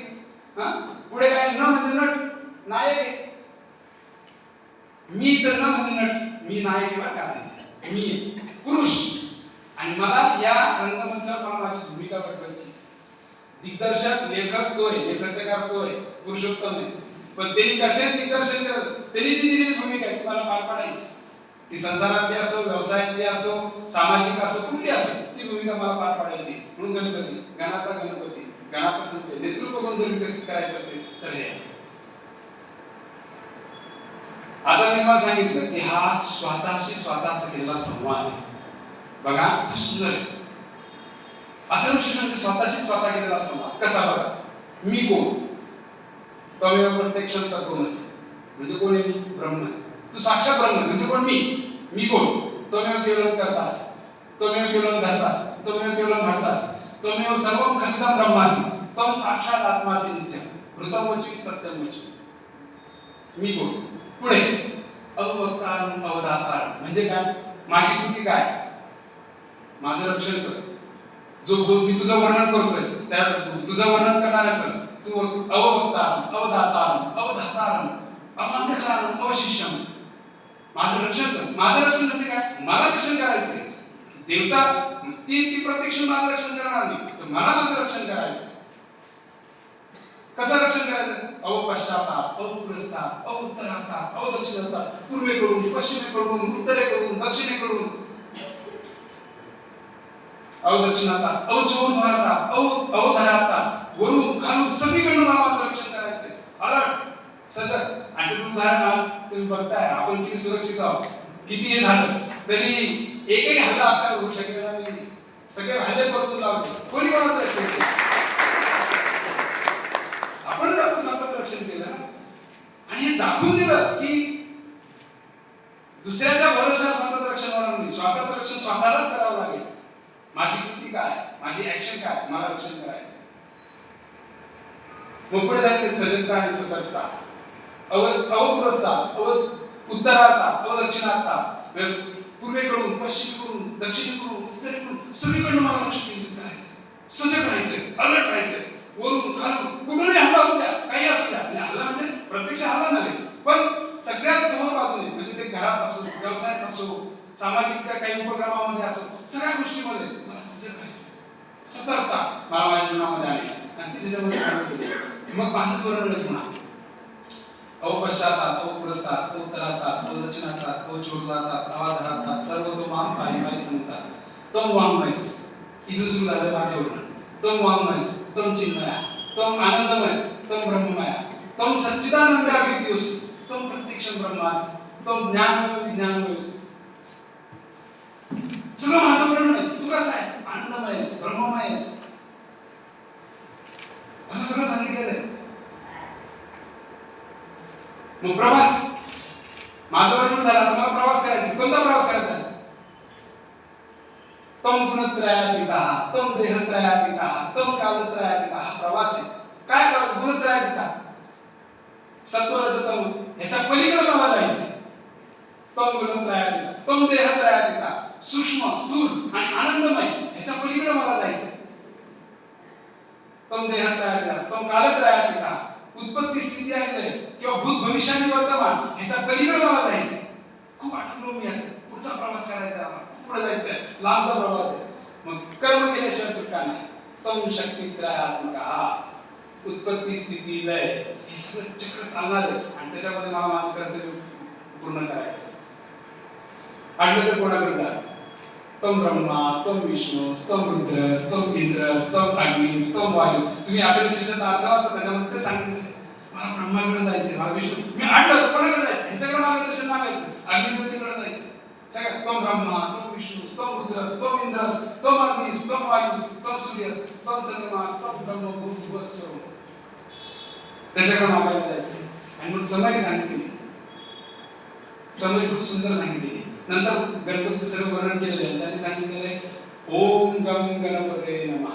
गणेश विद्याचा मंत्र दिलेला आहे. तुम्हाला जर या सगळ्या गोष्टींना जर सही सलामत बाहेर पडायचं असेल ना आणि जीवन सार्थकी लावायचं असेल ना, ओम गम गणपते नमः हा जो मंत्र दिलाय ना त्या एकाक्षरी मंत्राचा म्हणजे ओम गम हा एकाक्षरी मंत्र आहे. नंतर गणपते नमः असं त्याला जोडलेलं आहे. ह्याचं तू स्मरण कर, ह्याचं तू उपासना कर, ह्याचं तू जप कर असं सांगितलं. ही सगळी समरी तिची युक्ती सांगितली. या सगळ्यात पुढे जायचं असेल तर पुढे जसा संवाद आहे तसं हे संतुलन कसं राखायचं हे पण आपल्याला हे शिकवतं. मी म्हणतो तुम्हाला की योग समतोल योग उच्चते हे संतुलन राखायला शिकवतं. कसं संतुलन राखायला शिकवतं? तम साक्षात नाही ना त्याचा तम साक्षात आत्मासी नित्यम सर्वं खलिदं ब्रह्मास्मि.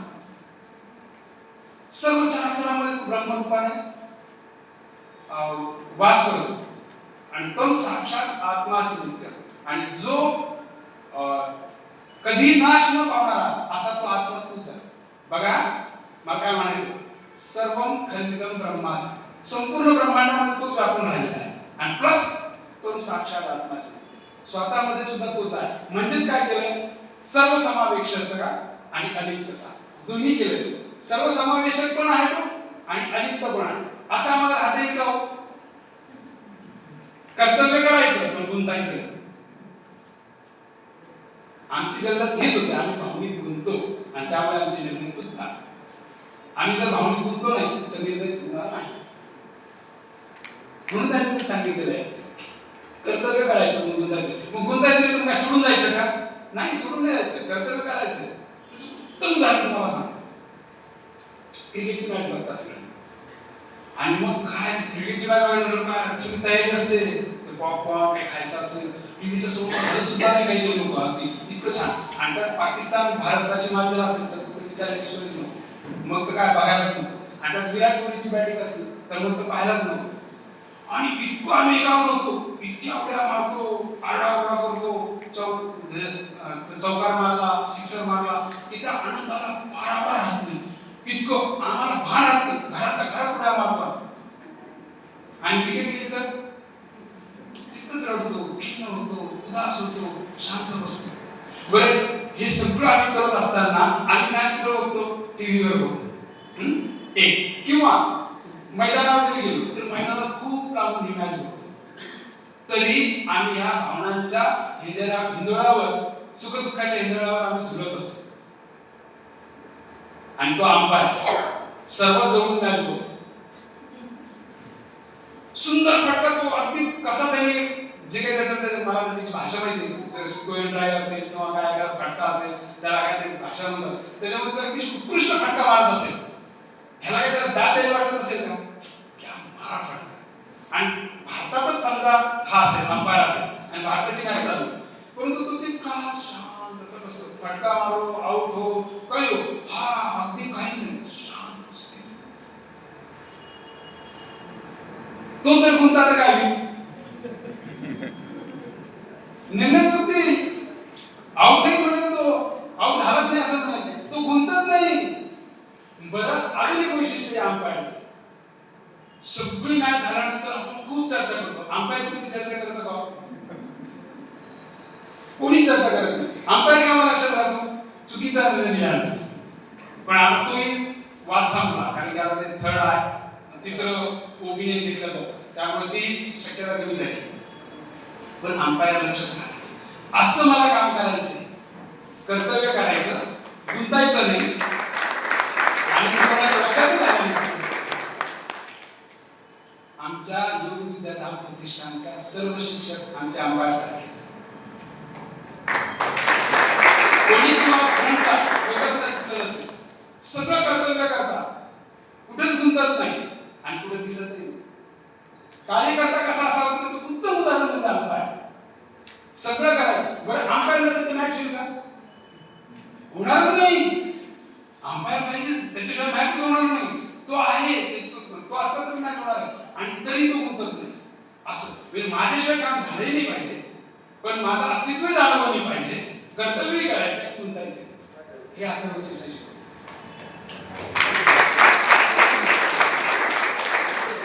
कम मुलाधार स्थितोसी नित्य. सांगून दिले त्यांनीच, मी कुठे तुझ्या मुलाधाराशी स्थिर आहे. माझं मुलाधार कुठे? मुलाधार चक्र या माकड हाडाच्या खाली, शिवणीच्या वर आणि मेरुदंडाच्या मुळाशी. म्हणजे माझी जे लिंग आणि गुदद्वार त्याची शिवणी त्याच्यावर 2 इंच आणि सॅक्रम बोन जो आहे ना त्याच्या खाली तिथं ते 3.5 वाट वेगवेगळे घालून बसलेली कुंडलिनी, त्यालाच मुलाधार चक्र असं म्हटलेलं आहे. आता ही मुलाधार चक्र सॅक्रम बोनच्या त्याला मी सिक्रेट बोन म्हणतो का? ती जर जागृत झाली तर रहस्य उघडलं, सगळे जीवनाचं रहस्य उघडलं. हा मुलाधार चक्र आमच्या शरीराचा आधार आहे, पृथ्वीचा आधार आहे, पृथ्वी तत्व आहे, ते पृथ्वीचा आधार आहे. आणि तो जर आधारच जर डगमगला तर सगळं डगमगलं, आमचं शरीर स्थैर्यच गेलं. पुढे अजून बरंच आहे, म्हणून त्याला थोडंसं फास्ट खूप मी ह्याला आणखी विस्तृत सांगू शकतो. कुंडली जागृत काय असते, तो प्रवास आम्हाला कसा करायचा आहे, सगळ्यात सप्तचक्रांचा आधार सुद्धा मुलाधार चक्र आहे, हे लक्षात घ्या. आणि तिथून सहस्रार चक्रापर्यंत आमचा हा प्रवास आहे. मुलाधार चक्र कसं आहे, त्याचं मंत्र लम आहे, त्याचा रंग लाल आहे, त्याची तत्व पृथ्वी आहे आणि पृथ्वीचा कलर कसा आहे, रंग कसा आहे, सोनेरी पिवळा. देवता काय, त्याची गणेश म्हणजे गणपती आहे, त्याचा रंग कसा आहे, शेंद्री. बघा गंमत, ह्या मंत्राचा रंग काय, लाल. आणि पृथ्वीचा रंग काय, तिचे तत्व आहे त्याचा रंग काय, काय लक्षात आलं तुमच्या? सोनेरी, पिवळा आणि लाल एकत्र केलं तर कोणता कलर होतो? शेंद्री. म्हणून देवता गणेश आहे, तिचा रंग शेंद्री आलेला आहे. आणि चक्रपाकळ्या 4 आकार चौकोन आहे आणि त्याची चक्रगुण, तिचे गुण काय, ह्या चक्राचे गुण काय, ह्याची जर उपासना केली तो मूलाधार सत्वशी नित्य, तर विकसित इंद्रिय, बाहुबल, धाडस, क्षमाशीलता, जागरूकता, मैत्री, गुप्तता, प्रसन्नता, निश्चय, इंद्रिय निग्रह आणि कल्याणकारी. विकसित इंद्रिय साधने नव्हती, बाहुबल साधना केल्यानं आम्हाला बळ मिळेल, जागरूकता, सजगता, ध्यानामुळे आम्हाला मिळेल. मैत्री कशी, पोटाशी नागाला बांधलेलं आहे आणि वाहन बुद्धी आहे, दोन्ही एकमेकांचे शत्रू आहेत, पण दोघांना सोबत घेऊन चालतो. असा आम्हाला 2 शत्रूंना सोबत घेऊन चालता आलं पाहिजे. अशी मैत्री म्हणजे आम्ही तर जोपासायचीच, पण इतरांच्या 2 शत्रूंमध्ये सुद्धा मैत्री कशी निर्माण करता येईल याचा आम्ही प्रयत्न केला पाहिजे. प्रसन्नता, गुप्तता, पोटाचं आरोग्य कसं राहायला पाहिजे मी सांगणार तुम्हाला, पुढे आहे ते वैज्ञानिक दृष्ट्या सुद्धा ते सगळं समजून सांगणार आहे. आणि मग इंद्रिय निग्रह कल्याण काय. आता मेंदूची देवता थोडक्यात सांगतो आता, कारण 8:06 8:30 पर्यंतच वेळ आता आणि 20 मिनिटं आहे, मला खूप आणखी सांगायचं तुम्हाला. ह्या मंत्र उच्चारणामुळे संपूर्ण मेंदूमध्ये व्हायब्रेशन्स निर्माण होतात आणि इथे 4 महत्त्वाचे भाग केलेले. प्रीफ्रंटल लोब आहे, पेरिटल लोब आहे, ऑक्सिपिटल लोब आहे आणि टेम्पोरल लोब आहे. हे 4 लोब, ह्या 4 ठिकाणी काही वेगवेगळ्या वेव्स, लहरी निर्माण होतात आणि त्या लहरींचा एक विशिष्ट असं त्याची कंपन संख्या सांगण्यात आलेली आहे. आणि ती विशिष्ट कंपन संख्या जर निर्माण झाली तरच ते आपल्या मेंदूचं किंवा त्याच्याशी निगडीत अशा इतर गोष्टींचं जे आहे ते होतं. तर आता ह्याचं जर आरोग्य आम्हाला ठेवायचं असेल तर ह्या ज्या लहरी आहेत त्या ठिकाणी त्या व्यवस्थित तितक्या ह्याच्यामध्ये निर्माण झाल्या पाहिजे. आता अल्फा लहरी निर्माण होतात. अल्फा लहरीचा हर्ट्स किती आहे? 8 ते 12 हर्ट्स इतक्या ह्याच्यामध्ये त्याची कंपन संख्या आहे. मग त्याचा उगम कुठं होतो? आरामशीर तुम्ही बसलेले आहात, ध्यानस्थ बसलेले आहात, अशा वेळेस ह्या लहरी ज्या उद्भवतात. या लहरी कुठे उद्भवतात? तर ऑक्सिपिटल लोबमध्ये उद्भवतात ह्या सगळ्या लहरी. मग ह्या लहरी जर इथे उद्भवल्या तर त्याचा काय परिणाम होतो? व्यक्ती शांत होतो, समाधानी होतो, समाधानी वृत्ती होते, सतर्कता येते, सर्जनशीलता येते, स्मरणशक्ती वाढीस लागते. हे सगळे तिथे त्याचे हे गुण जे विकसित होतात. शांत आणि समाधान. मला त्याच्यावर एक गोष्ट आली. गोंधळीकर महाराजांना एका बाईने प्रश्न, नाही गोंधळीकर महाराजांनी एका बाईला प्रश्न विचारला, बाई देव प्रसन्न झाला तर कसं माग, देवाकडे 2 शब्दात काय मागशील बरं? 2 शब्दात सांग. चांगलं जे काय असेल, आता आपण तुम्हाला सांगितलं 2 शब्दात सांग देव तुम्हाला प्रसन्न झाला आणि 2 शब्दात तुम्हाला मागायचं सांगितलं, काय मागणार? विविध मागेल, कोणी काय मागेल, कोणी काही मागेल असं. पण मग गोंधळकर महाराज म्हटले, बाई काहीच मागू नको, फक्त समाधानी ठेव, एवढंच माग. जीवनाचं अंतिम लक्ष्य आणि अंतिम सत्य जर काय असेल तर समाधानी वृत्ती, ते ऑक्सिपिटल लोबमध्ये निर्माण होते आणि ते अथर्वशीर्षाने निर्माण होते. नेक्स्ट त्याच्या किती लहरी? 4 ते 7 हर्ट्स. कुठे निर्माण होतं? हिप्पोकॅम्पस मध्ये आणि लिम्बिक सिस्टीम. लिम्बिक सिस्टीम कशी होते? आणि ते डॉक्टर मंडळी खूप आहेत, त्यांना माहिती आहे. हायपोथॅलॅमस, अॅमिग्डाला आणि हिप्पोकॅम्पस हे तिन्ही मिळून लिम्बिक सिस्टीम तयार होते. गंमत बघा, प्लेटो 2000 वर्षापूर्वी त्यांनी सांगून ठेवलंय. काय सांगितलंय? तर्कबुद्धी आणि भावना यांचा संघर्ष सदैव चालू राहतो. लिम्बिक सिस्टीम जी आहे ना, ही सगळी भावनाशी निगडीत आहे. इथे सगळ्या भावना निर्माण होतात. जे काही भावना आणि जे हे होतो त्या सगळ्या भावना इथे निगडीत होतात. आणि समोर म्हणजे हा मेंदू तिकडे त्याचा म्हणजे कपाळाचा भाग जो तिथे प्रीफ्रंटल लोब, तिथं तर्कबुद्धी असते आणि इथं लिम्बिक सिस्टीम मध्ये भावना निर्माण होतात. आणि हिप्पोकॅम्पस मध्ये विशेष करून हे ह्याच्यानंतर सिद्ध झालेलं आहे अनेक प्रयोगांती की त्याच्यामध्ये स्मृती साठवल्या जातात. अनुभवांची स्मृती या हिप्पोकॅम्पस मध्ये साठवल्या जातात. डॉक्टर मॅथ्यू मिलर यांनी अनेक प्रयोग केले. मी कधी मेंदूच्या विषयावर ज्यावेळेस बोलेल ना, योग आणि मेंदूचा काय हे होतो, त्यावेळेस त्याच्यावर सगळं विस्तृत तुम्हाला त्या सगळ्या गोष्टी सांगेल. खूप गोष्टी मेंदूच्या मध्ये याच्यामध्ये घडलेल्या आहेत. तर ते हिप्पोकॅम्पस मध्ये अनुभव साठवले जातात आणि ते मॅथ्यू मिलरनं खूप अनेक प्रयोगांनी सिद्ध करून दाखवलेले आहे. आणि लिम्बिक सिस्टीम ही भावनाशी निगडीत आहे. हे सगळं तर मग आता उगम कुठं होतो त्याचा उगम त्या लहरी कुठं होतात हिप्पोकॅम्पस आणि लिम्बिक सिस्टीम मध्ये ह्या लहरी निर्माण होतात. मग त्याचं काय गाढ झोपेत असताना ध्यान करताना किंवा सक्रियपणे काहीतरी पाहताना ह्या लहरी होतात. आता याचं काय परिणाम काय खोल विश्रांती ही तर दुर्लभच झाली आम्हाला माहितच नाही खोल विश्रांती काय आहे.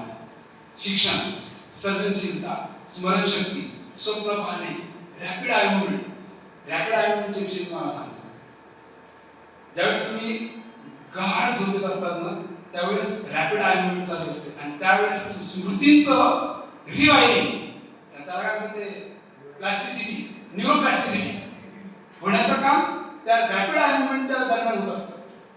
रॅपिड आय मुवमेंट म्हणजे तुम्ही जागृत असता त्यावेळेस जसं तुमचा मेंदू जागृत असतो अगदी गाढ झोपेत तसाच मेंदू जागृत असतो.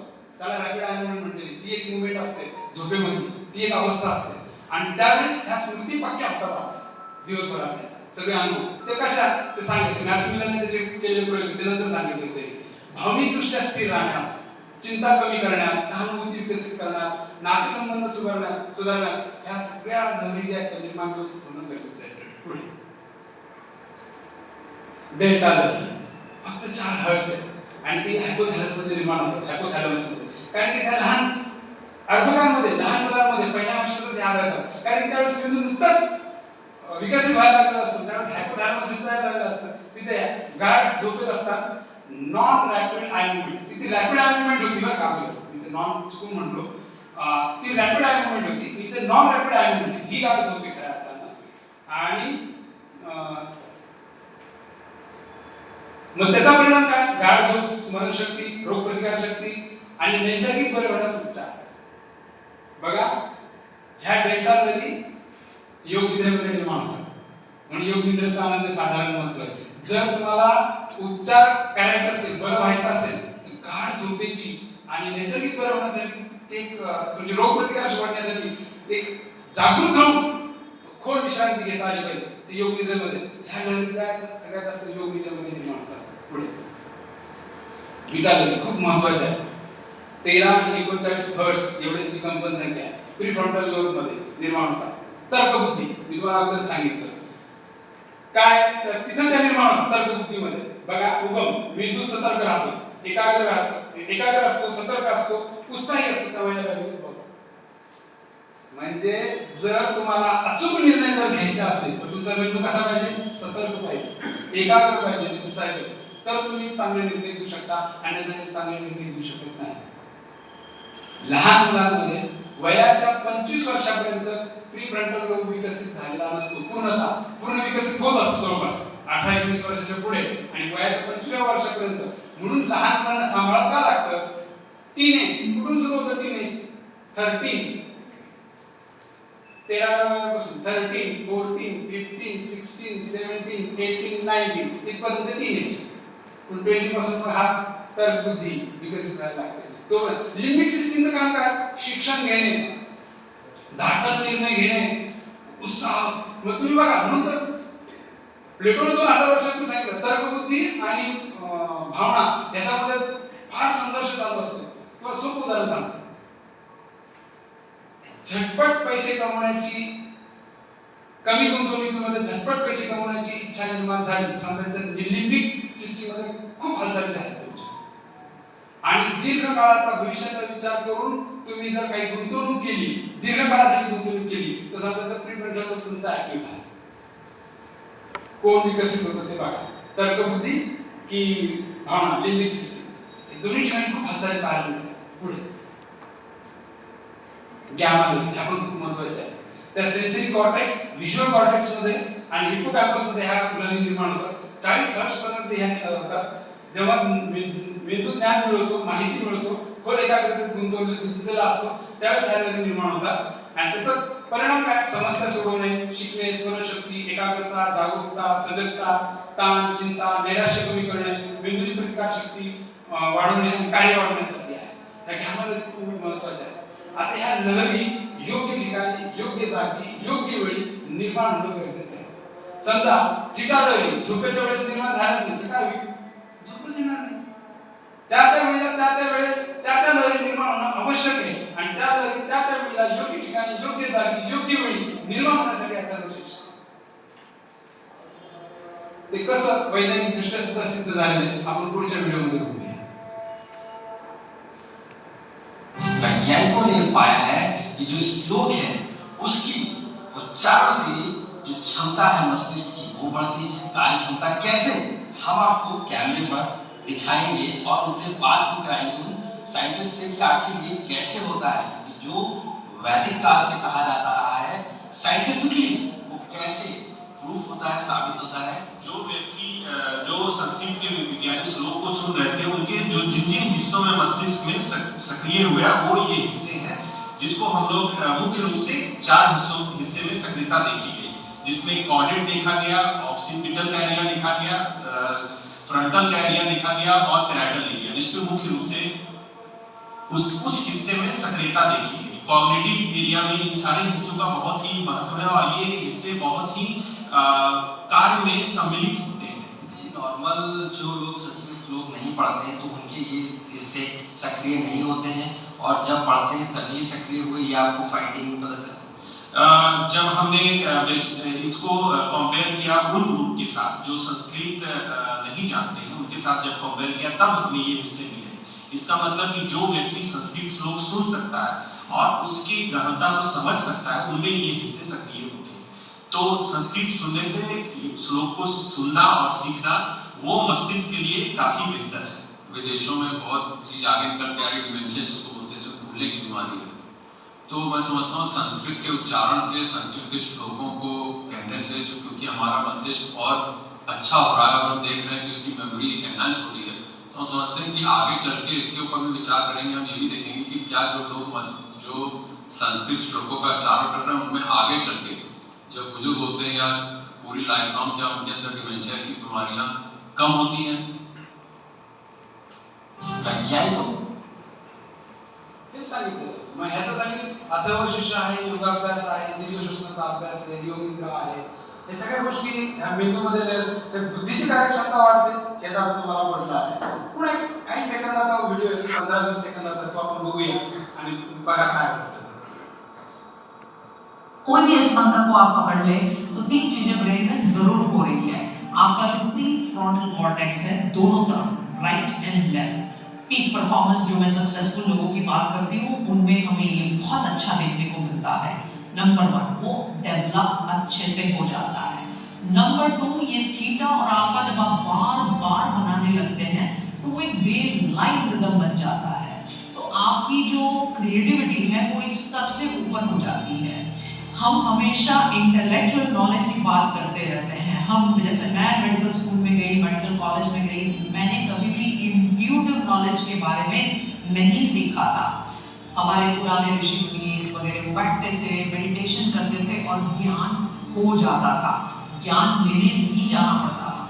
तो ये जो इंट्यूटिव नॉलेज है उसका जो डायरेक्ट ट्रांसमिशन, उसका जो प्रसारण होता है वो इस थीटा के माध्यम से होता है.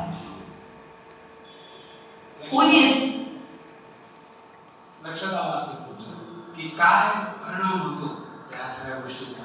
खूपच सुंदर सांगितलेलं आहे. म्हणजे ज्ञान मिळवण्यासाठी जर म्हणजे त्या थिटा जरी जर निर्माण झाला तर आपोआप काही गोष्टींचं ज्ञान होऊ शकतं. आणि पातंजल योगसूत्रामध्ये विभूती योगामध्ये ते सगळ्या गोष्टी सांगितलेल्या आहेत. तो नंतरचा विषय. आणि ठीक आहे, भगवंताने प्रत्येक गोष्टी आपल्याला 2 दिलेल्या आहेत. 2 डोळे आहेत, 2 हात आहेत, 2 पाय आहेत. मेंदू एकच दिला असं कोणाकोणाला वाटतं. 2 मेंदू सुद्धा दिलेले आहेत. लक्षात घ्या. हा एक ब्रेन आहे आणि दुसरा ब्रेन म्हणजे डायजेस्टिव्ह सिस्टम. आणि हे विज्ञानात सांगितलेलं आहे, मी सांगत नाही. डॉक्टर्स मंडळी त्यांना माहिती आहे. हे सगळं विज्ञान. गट इज अ सेकंड ब्रेन म्हटलेलं आहे. Digestive system is a second brain. हे दुसरं त्याला मेंदू म्हटलेलं आहे. त्या मेंदू ह्या मेंदूची कार्यक्षमता वाढते आपण बघितलंच. पण ह्याही मेंदूची कार्यक्षमता अथर्व शीर्षाने वाढते.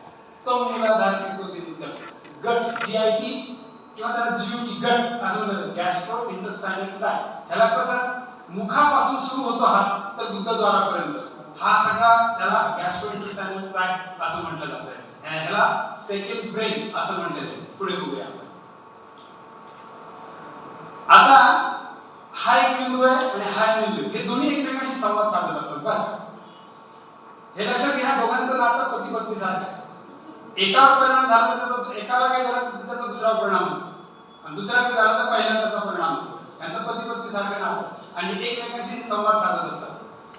हे अनेकांना माहीतच नाहीये की मेंदूचा जर काही आजार असेल, एखाद्या व्यक्ती जर म्हणत असेल की मला जरा सारखं सारखं घाबरल्यासारखं होतंय, व्यवस्थित झोप येत नाहीये, कशामध्ये मनच लागत नाही, तर त्याने डायरेक्ट डॉक्टरकडे जाण्यात पहिले त्यांनी पोट तपासून बघावं पाहिजे. पोटाचा 50% परिणाम मेंदूवर पडतो आणि मेंदूचा 60% परिणाम पोटावर होतो. IBS aerated bowel syndrome. तुम्ही जर इरिटेड बाउल सिंड्रोमचा पेशंट जर बघितला आणि तो जर डॉक्टरकडे दाखवायला गेला तर डॉक्टर त्याला अँटी डिप्रेशनच्या गोळ्या देतो.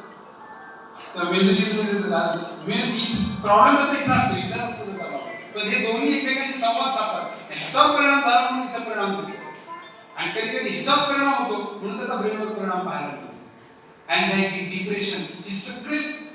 म्हणून आहार का महत्वाचा आहे. आजारावर उपचार करणाऱ्यांना मी सांगत असतो की योगाभ्यास तर कराच करा, पण आहाराचं सुद्धा तुम्ही हे घेऊन टाका. तर लोक नाही मानत, तर फक्त एवढं सांगा मला असंच करायचं सांगा, आहार घ्यायला नको आणि त्या आहारात इतकं प्रेम आहे की ते विचारायलाच नको. त्याच्यात तडजोड करायला, कॉम्प्रोमाइज करायला कोणीच तयार होत नाही आणि सगळी गडबड तिथंच. आजार का बरा होत नाही, त्याला मग तू जोपर्यंत आहार बदलत नाही ना तोपर्यंत तुझा आजार बरा होणार नाही. तर 50% पोट जर बिघडला असेल तर त्या पोट बिघडल्यामुळे 50% त्याचा मेंदूवर परिणाम होतो. म्हणजे 50% चान्सेस आहे की त्याच्यामुळे मेंदूला आरोग्य बिघडू शकतं आणि मेंदूचा आरोग्य बिघडल्यानंतर पोटाचं आरोग्य 60% चान्स आहे की पोटाचं आरोग्य बिघडण्याचं. पुढे आता ही सिस्टीम मुखापासून उदरद्वारापर्यंत आहे, त्याला गॅस्ट्रोइंटेस्टायनल ट्रॅक्ट म्हटलेलं आहे. आणि जशी CNS मध्यवर्ती मज्जासंस्था आहे ही, तशी त्याला ENS एंटेरिक नर्वस सिस्टीम असं म्हटलेलं आहे. आतड्या संबंधीची मज्जासंस्था. दोन मज्जासंस्था आहेत, एक आतड्या संबंधीची आणि एक ही मज्जासंस्था आहे आणि ह्या दोन्ही एकमेकांशी हे असतात, कनेक्ट असतात. सर्वात महत्त्वाचं म्हणजे मेंदूमध्ये 100 अब्ज न्यूरॉन्स आहेत. 100 अब्ज. तितकेच मज्जातंतूच्या पेशींचं जाळं, 100 दशलक्ष मज्जातंतूचं जाळं हे पोटामध्ये सुद्धा आहे. हे आम्हाला माहितीच नाही. आणि विस्तृत असं न्यूरल नेटवर्क आहे, स्वतंत्रपणे काम करतं आणि ज्या मेंदूमध्ये रसायन आणि पेशी वापरल्या जातात त्याच पोटामध्ये वापरल्या जातात. अजून एक तुम्हाला सांगतो, पोटामध्ये गुड बॅक्टेरिया आणि बॅड बॅक्टेरिया असतात. पोटातही बरं का, सगळ्या पोटात गुड नाहीच आहे. म्हणजे जगात सुद्धा 15% लोक बॅड असलेच पाहिजे तरच जग चालणार, हे लक्षात घ्या. गुड बॅक्टेरिया आणि बॅड बॅक्टेरिया. गुड बॅक्टेरियाची संख्या 85% असली पाहिजे आणि बॅड बॅक्टेरियाची संख्या 15% असली पाहिजे. गुड बॅक्टेरिया जास्त वाढवणे उपयोग नाही, कारण की गुड बॅक्टेरियाला कंट्रोल करायला बॅड बॅक्टेरिया लागतो आणि बॅड बॅक्टेरियाला कंट्रोल करायला गुड बॅक्टेरिया लागतात. मग ह्याच्यामध्ये काय झालेलं आहे की आपले जे लहान आतडे आहेत ना ते सर्व अन्न पचवू शकत नाही. मग त्यांनी सौदा केला, जसं तुम मुझे आजादी दो, तुम मुझे खून दो, मैं तुम्हें आजादी दूंगा. अगदी तसंच तुम मुझे रहने के लिए जगह दो, मैं तुम्हें विटामिन्स, मिनरल्स, कॅल्शियम्स और B12 दूंगा. असा सौदा झालेला आहे. म्हणजे आपल्या पोटाने, आपल्या मेंदूने गुड बॅक्टेरियाला राहण्यासाठी जागा दिली आणि मग ते गुड बॅक्टेरिया काय करतात, आलेल्या अन्नाचं अजून विघटन करतात, अजून त्यांना तोडतात आणि तेव्हा पुढे ते लहान आतडे त्यांना शोषू शकतात आणि त्याच्यामुळे कॅल्शियम्स, मिनरल्स, B12 हे बसतात. तुम्ही असे B12 किती घ्या आणि जर तुमच्यामध्ये पोटामध्ये गुड बॅक्टेरियाची संख्या जर नसेल तर B12 पसरतच नाही. गुड बॅक्टेरियाची संख्या वाढणं पोटामध्ये आवश्यक आहे आणि ह्यांचा परिणाम तुमच्या आपल्या आचार, विचार आणि वर्तनावर पडतो. या बॅक्टेरियांचा परिणाम आपल्या, मग पोट व्यवस्थित राहण्यासाठी बॅड बॅक्टेरिया कशामुळे वाढतात, साखरेमुळे, मैद्याच्या पदार्थामुळे. याच्यामुळे बॅड बॅक्टेरियांचं खाद्य आणि आपण नेमकं तेच खातो, त्याच्यामुळे बॅड बॅक्टेरियांची संख्या वाढते. आणि तुम्ही बघा अनेक आजार असे आहेत डॉक्टरकडे तपासायला गेले की डॉक्टरांना म्हणते ऑटो इम्युन डिसीज, म्हणजेच काय, बॅड बॅक्टेरियाची संख्या वाढली आणि ते तुमच्यावर हल्ला करायला लागले, त्यामुळे हा तुम्हाला आजार झालेला आहे. त्याचं काहीच कारण नाही, का झालं ते मला माहित नाही. ऑटो इम्युन डिसीज, म्हणजे सोरायसिस असेल, विटिलिगो असेल, अशा अनेक आजार येतात की जे ऑटो इम्युन डिसीज मध्ये येतात. माहित नाही का होतंय, संपलं. तुमचेच सेल्स, तुमच्याच पेशी तुमच्या हल्ला चढत आहे, म्हणजे बॅड बॅक्टेरियाची संख्या वाढली असं धरून चालतं. बरं, अजून एक महत्वाचं आहे. हा मेंदू स्मरण ह्याच्याच जो हॅपी हार्मोन्स म्हणतो सेरोटोनिन, तो पोटात तयार होतो. 70 ते 90% सेरोटोनिन पोटात तयार होतो, मेंदूमध्ये नाही. हे डॉक्टर म्हणून माहिती आहे, ते आहे डॉक्टर तू. डोपामाइन पोटात तयार होतो. आणि गाबा जो ताण कमी करतो, नैराश्य कमी करतो, तो सुद्धा पोटात तयार होतो. आणि गुड बॅक्टेरियामुळे सगळं तयार होतं. हे सगळे हार्मोन्स तिथे तयार होतात. मला सांगा, चॉकलेट खाल्ल्यानंतर कुठं जातो? मेंदूमध्ये जातो की पोटात जातो? मग पोटात गेल्यानंतर आनंद का होतो? मेंदूला आनंद होतो. तिथे रिवॉर्ड्स पॉइंट्स मिळतात. गोड खाल्लंय, फ्रेश वाटायला लागला, छान वाटायला लागला, अजून एक पाहिजे तुकडा गोड खाण्याचा, कॅलरीजचा. कारण की हा जरी कविता करू शकला नाही, हा जरी समीकरण सोडू शकला नाही, तरी हा ह्या ब्रेनशी कनेक्ट आहे. तिथं तो जोडलेला आहे आणि तो सांगतो गोड आलंय, बरं वाटायला लागलं, त्याला संदेश वाटायला लागला, तर आपल्याला मेंदूला बरं वाटायला लागलं, फ्रेश वाटायला लागलं. कॉफी पिल्यानंतर का बरं वाटतं? डायरेक्ट मेंदूला थोडी सापडत, पोटात जाते ना कॉफी, मेंदू थोडी जाते, उलटी थोडी जाते कॉफीवर, मेंदू पोटात जाते. मग तिथून तो कनेक्ट वर हे जातं, मेसेज जातो, हा कॉफी आहे, रिफ्रेश, एकदम छान वाटत. हे सगळं आतड्यातील बॅक्टेरियाचा विचार भावना आणि वर्तन याच्यावर प्रभाव पडतो. हे लक्षात घ्या. जर वर्तन बिघडत असेल, विचार जर निगेटिव्ह येत असतील, तर त्यांनी पहिले पोटाकडे लक्ष दिलं पाहिजे. सारखे निगेटिव्ह विचार येत असेल तर त्यांनी पहिले तपास करायचे, माझा आहार कसा. आहार जर चुकीचा असेल तर पहिले त्यांनी आहार बदलला पाहिजे. ज्याचा गट उत्तम कार्य करतो तो मनुष्य उत्तमरित्या जीवन जगतो. हे बघा पुढे आता म्हणतात ह्याचा आणि त्या आत्मविश्वासाचा काय हे आहे बघूया. आता हा मेंदू आणि हा मेंदू कोणामार्फत संपर्क साधतो? एक व्हेगस नर्व, त्या नर्वद्वारे हा संपर्क साधतो. हे व्हेगस नर्व मेंदूपासून तर बुद्धद्वारापर्यंत ही गेलेली आणि ती प्रत्येक इंद्रियांमध्ये गेलेली. जठर आहे, हृदय आहे, लहान आतडे, मोठा आतडे, यकृत आहे, प्रिय आहे, स्वादुपिंड आहे, अधिभूत ग्रंथी, हे सगळ्यांमध्ये ही नस गेलेली. सर्वात मोठी पॅरासिम्पॅथेटिक नर्वस सिस्टीमची नस आहे, सर्वात मोठी नस आहे. आणि ह्याच्या मार्फत ते सगळा संदेश जो आहे मेंदूकडे पाठवला जातो या वेगस नर्वद्वारे. आणि ह्या वेगस नर्वचं जर कार्य बिघडलं किंवा तिचे काम बिघडलं तर हे संदेश होण्याचं जे कार्य ते व्यवस्थित होत नाही आणि त्याच्यामुळे शरीर स्थैर्यावर खूप विपरीत असे परिणाम होतात. त्यामुळे वेगस नर्वचं कार्य व्यवस्थित राहायला पाहिजे. तर हे दोन मेंदू एकमेकांशी व्यवस्थित संपर्कात राहू शकतात. हृदयाला काय झालं, आपण म्हणतो स्मृती आहे किंवा भावना आहे, त्या हृदयाने सगळ्या भावना आणि स्मृती ते पोटात हे इथून ते ब्रेनशी तो कनेक्ट करतो वेगस नर्वद्वारे. त्यामुळे याचं आम्हाला अनुभव येतो. मग 24/7 ऍक्सिस ब्रिज पूल आहे, दोन मेंदूंना जोडणारा पूल आहे आणि तो 24/7 अविरत ऍक्टिव्ह असतो. मायक्रो मिली सेकंड मध्ये संदेश पाठवतो. भूक लागली, गोड पाहिजे, आंबट खाण्याची इच्छा झाली, पचवण्याला मदत करायची, बिघाड झाल्यास मेंदूला तो सतर्क करतो. जे काही पोटात गडबड झाली तो लगेच मेंदूला सतर्क करतो. असं घडत आहे. ही वेगस नर्वचं कार्य आहे आणि त्याचा शरीरावर अनिष्ट परिणाम होतो जर त्याचं कार्य बिघडलं तर. आणि पॅरासिम्पॅथेटिक नर्वस सिस्टीमचं काय? पॅरासिम्पॅथेटिक नर्वस सिस्टीमचं काम काय? रोगप्रतिकार शक्ती वाढवणे, शरीराची झीज भरून काढणे, शरीराची वाढ करणे, अनावश्यक घटक शरीराबाहेर फेकणे आणि चयापचय, हे सगळं पॅरासिम्पॅथेटिक नर्वस सिस्टीमचं काम आहे. आणि हे ज्यावेळेस आम्ही सुरळीत जीवन जगत असतो त्यावेळेस आम्हाला पाहिजे असतं. आणि सिम्पॅथेटिक नर्वस सिस्टीम ही फाईट आणि फ्लाईट मोड, म्हणजे तिथे ज्यावेळेस मेंदूला असं वाटतं की काहीतरी धोका आहे त्यावेळेस तो हे सगळे दुय्यम कार्य थांबवतो आणि पळा आणि किंवा मारा किंवा पळा, लढा किंवा पळा ह्या मोडमध्ये तो येतो. आणि त्यावेळेस सगळे तुमचे दुय्यम दर्जाचे जे सगळे काम आहे ते सगळं थांबून टाकतो. आणि ते आवश्यक पण आहे, ते आवश्यक पण आहे. पण जर सारखं जर सिम्पॅथेटिक नर्वस सिस्टीम जर आमची ऍक्टिव्ह होत असेल, ती कोणामुळे का होईना, बॉसमुळे का होईना किंवा बायकोमुळे होईना किंवा आणखी कोणामुळे होईना, मुलांमुळे का होईना, ती जर सारखी जर ती सिम्पॅथेटिक नर्वस सिस्टीम ऍक्टिव्ह जर होत असेल तर त्याचा मनावर आणि शरीरावर दूरगामी परिणाम होतो. हे लक्षात घ्या. आणि आज मॅक्झिमम कारण त्याचं अनेक रोग होण्याचं कारण पॅरासिम्पॅथेटिक आपलं सिम्पॅथेटिक नर्वस सिस्टीम म्हणजे ऍक्टिव्ह असतं. त्याच्या जागी जर पॅरासिम्पॅथेटिक नर्वस सिस्टीम जर ऍक्टिव्ह झाली तर वेगस नर्वचं आणि दोन्ही ब्रेनचं आणि ब्रेन आणि गट एक्सिसचं कार्य त्याच्यामध्ये सुधारतं. ते कसं ते बघूया पुढे. त्याची कारण काय? चुकीची जीवनशैली, ताणतणाव, चुकीचा आहार, चुकीचा विचार आणि depression, anxiety, obesity, insomnia, stress, eating, अँगर, फिअर, फोबिया इत्यादी इत्यादी हे सगळी जी कारण आहेत ना ते हे वेगस नर्वचं कार्य बिघडण्याची कारण आहेत.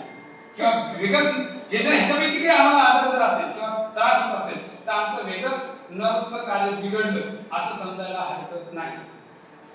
आणि मग ते कसं ओळखणार? युरिक ऍसिड आहे, कॅलेस्ट्रॉल आहे, ट्रायग्लिसराईड आहे, फॅटी लिव्हर ऍसिड आहे, फॅटी लिव्हर आहे, या सगळ्या गोष्टींमुळे आपल्याला आपलं वेगस नर्वचं कार्य बिघडलं हे लक्षात येतं. हे जर आपण तपासलं तर आता ह्याचा आणि अथर्व शीर्षाचा काय संबंध बघूया. शेवटच्या ह्याच्यात 5-10 मिनिटं घेतो.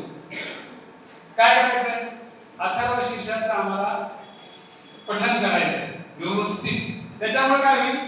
मूलाधार ऍक्टिव्हिटी, तो मूलाधार स्थितोसी नित्य. म्हणजे बघा गटची सुरुवात कुठून आहे? मुखापासून आणि एंड कुठे आहे? गुदद्वारापाशी. इथं व्हायब्रेशन्स तयार करायचे आणि मूलाधार चक्राला ऍक्टिव्हेट करायचं. हा एक बिंदू आहे, तो दुसरा शेवटचा बिंदू. ह्या बिंदूला काही केलं तर तो शेवटचा बिंदू ऍक्टिव्ह होतो. म्हणून चॅटिंग अथर्व शीर्ष करायचं, ऍक्टिव्हिटी मूलाधार चक्र होईल आणि त्याचा परिणाम काय होईल? ब्रेन गट ऍक्सिस म्हणजे जो वेगस नर्व आहे त्याच्यावर त्याचा परिणाम होईल आणि दोन्हीवर परिणाम, ब्रेनवर आणि गटवर दोन्हीवर त्याचा चांगला परिणाम होईल. वैखरी वाणीद्वारे अथर्व शीर्षाचं पठण आणि त्याद्वारे मूलाधार चक्राचं ऍक्टिव्हेशन यामुळे ब्रेन गट यातील संबंध सुधारून आरोग्यदायी परिणाम घडू शकतात. जर तुम्हाला मूलाधार चक्राचं ऍक्टिव्हेशन करायचं असेल आणि आरोग्य प्राप्त करायचं असेल तर वैखरी वाणीनं अथर्व शीर्षाचं पठण करा. आणखी एक वैज्ञानिक भाषा सांगते आपल्या शरीराचं आरोग्य चांगलं आहे हे मोजता येतं. त्याचे हर्ट्स आहेत. जसं मेंदूचे आपण वेगवेगळे बघितले 4 आहे, 4-7 आहे, 13-39 आहे. तसं संपूर्ण शरीराचं आहे 62 ते 72 हर्ट्स ही कंपन संख्या आपल्या शरीराची आहे. आणि त्याची संख्यांपन संख्या शरीराची 62 ते 62 ते 72 म्हणजे 62 ते 72 दरम्यान आहे. तो व्यक्ती आरोग्यदायी आहे. आणि ज्याची कंपन संख्या 62 पेक्षा कमी झाली तो आजारी. मग आता ही संख्या कमी झाली, 62 पेक्षा कमी आली, ती पुन्हा 62 ते 72 दरम्यान आणायची असेल तर काय करावं लागेल? पुन्हा आम्हाला ती संख्या वाढवण्यासाठी जास्त कंपन संख्येमध्ये जावं लागेल. मग जास्त कंपन संख्या संशोधनात सिद्ध झालेलं आहे. ओंकाराच्या उच्चारणाची कंपन संख्या 432 हर्ट्ज आहे. निसर्गाच्या सानिध्यात गेला तुम्ही, नद्यांच्या प्रवाहात, समुद्राच्या किनारी, डोंगराच्या किनारी गेला तर त्या निसर्गाची कंपन संख्या 432 आहे. आजारी पडल्यानंतर डॉक्टर म्हणतात ना जरा हवामान करून या, थोडासा बदल करा म्हणजे बरं वाटेल. मग निसर्गाच्या सानिध्यात गेल्यानंतर बरं का वाटायला लागतं? तिथे 432 हर्ट्ज आहे. मग इकडची कंपन संख्या वाढायला लागते. त्या कंपन संख्येमध्ये गेल्यानंतर आरती आहे, घंटानाद आहे. आरतीच्या वेळेस घंटा वाजवता, ढोल वाजवतात का? 432 हर्ट्ज.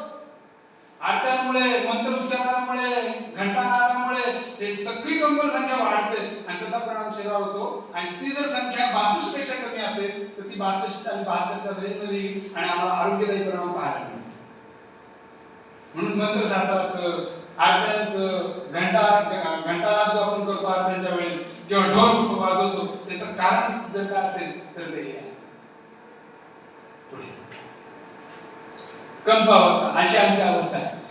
डगमगतो आहे चौकट नाही, कंप अवस्था आहे. कंप अवस्था काय? राग, द्वेष, ईर्ष्या, असूया, भय, अहंकार, बेचैनी हे जर असेल तर समजायचं की आपली कंपायमान अवस्था आहे. राग आला बघा ना, राग आल्यानंतर कापायला लागतो, काहीच होत नाही सगळं. आणि तिथं लिम्बिक सिस्टीम ऍक्टिव्ह होते त्यामुळे प्रीफ्रंटल लोब पूर्ण हँग जातो, निर्णयच घेता येतो. असूया असेल, अहंकार असेल, बेचैनी असेल, लोभ असेल, हे सगळी कंप अवस्था आहे. मग आम्हाला काय करायचं? निष्कंप अवस्था प्राप्त करायची. आणि निष्कंप अवस्था प्राप्त जर करायची असेल तर अथर्व शीर्ष 0 व्हायब्रेशन्स, हालचाल विरहित, अप्रभावित राहणे, अशी जर अवस्था आम्हाला प्राप्त करायची असेल तर अथर्व शीर्षचं पठण करा. पुढे मग अथर्व शीर्ष मूलाधार चक्र आहे. मूलाधार चक्र ऍक्टिव्ह होतो म्हणजेच काय होतं? स्थितप्रज्ञता आहे. आणि स्थितप्रज्ञतेची गुण काय? तो जर मूलाधार चक्र तुम्हाला बेस येतो, तो कशाचा बेस आहे?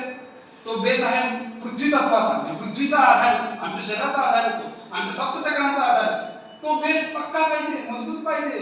तो डगमगला तर नाही चालणार, शरीर स्थायी प्राप्त होणार नाही. आणि त्याचं काय त्याचे गुण काय? अचलता, ठामपणा, स्थिरता, एकाग्रता, शांतता हे गुण सगळे विकसित होतात जर तुम्ही ठाम राहिले.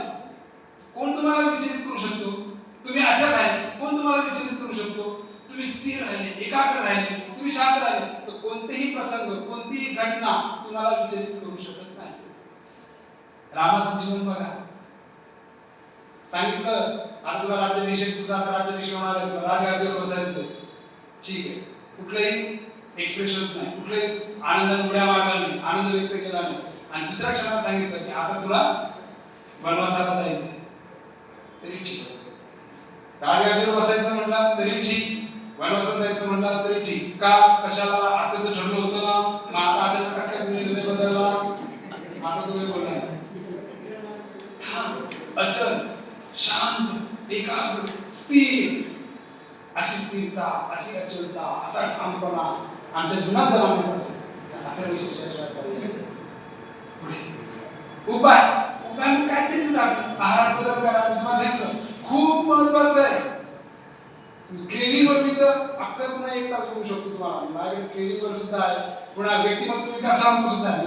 जो नित्यकरी योग साधना होईल विकास व्यक्तिमत्वाचा हा एक विषय आहे, मेंदूचा एक विषय आहे, असे वेगवेगळे विषय. आणि आसनांचे काय परिणाम होतात, कसे परिणाम होतात, त्याचं तर खूप सुरेख आणि वेगळ्या धाटणीमध्ये तो विषय तुम्ही प्रस्तुत करणार आहे. जेव्हा मला कधी संधी द्या त्यावेळेस तो पण विषय खूप वेगळ्या पद्धतीनं, वेगळ्या धाटणीमध्ये तो मांडण्याचा प्रयत्न करणार आहे. तर आहाराबद्दल खूप महत्वाचं आहे. आहाराकडे लक्ष द्या. मी कित्येकांना काय सांगतो ना, तुम्हाला आहार नाही हो, आम्ही घरचंच खातो, काही पुढे जात नाही, काही नाही. आम्ही घरचं जे खातो तेच चुकीचं खातो, माझं असं म्हणणं आहे. कित्येकांना माहित नाही की आम्ही किती चुकीचं खातो ते, आणि त्याच्यामुळे सगळा परिणाम आरोग्यावर होतो.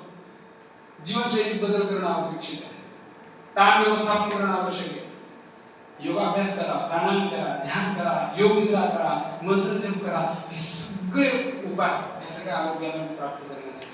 तर अशा पद्धतीनं अथर्वशीर्ष जो आहे अस्थिरतेकडून स्थिरतेचा प्रवास आणि त्याचा हा अंतर्गत योग. तुम्ही मला इथे तुमच्याशी सगळ्यांशी संवाद साधण्याची संधी दिली आणि वेळेनुसार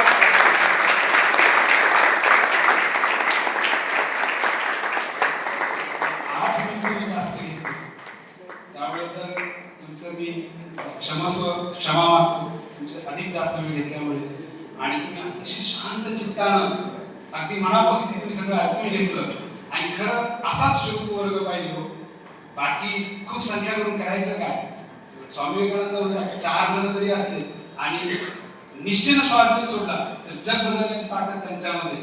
तेव्हा आपण असे जरी काय मिळत राहिला आणि असे विचारांचं आणि ह्याचं जर देवाणघेवाण होत राहिली, एक समाज प्रबोधनाचं कार्य या माध्यमातून जर आम्ही करूया, या पद्धतीने करूया, तर मला इथे बोलण्याची संधी दिली त्याबद्दल मी पुनश्च एक वार योग विद्याधाम प्रतिष्ठानच्या कार्यकारिणीचं, अध्यक्षांचं आणि सर्व शिक्षक वृंदांचं मी मनपूर्वक आभार व्यक्त करतो आणि आपल्या सर्वांचे सुद्धा आभार व्यक्त करतो आणि माझे संपवतो. हरिओम.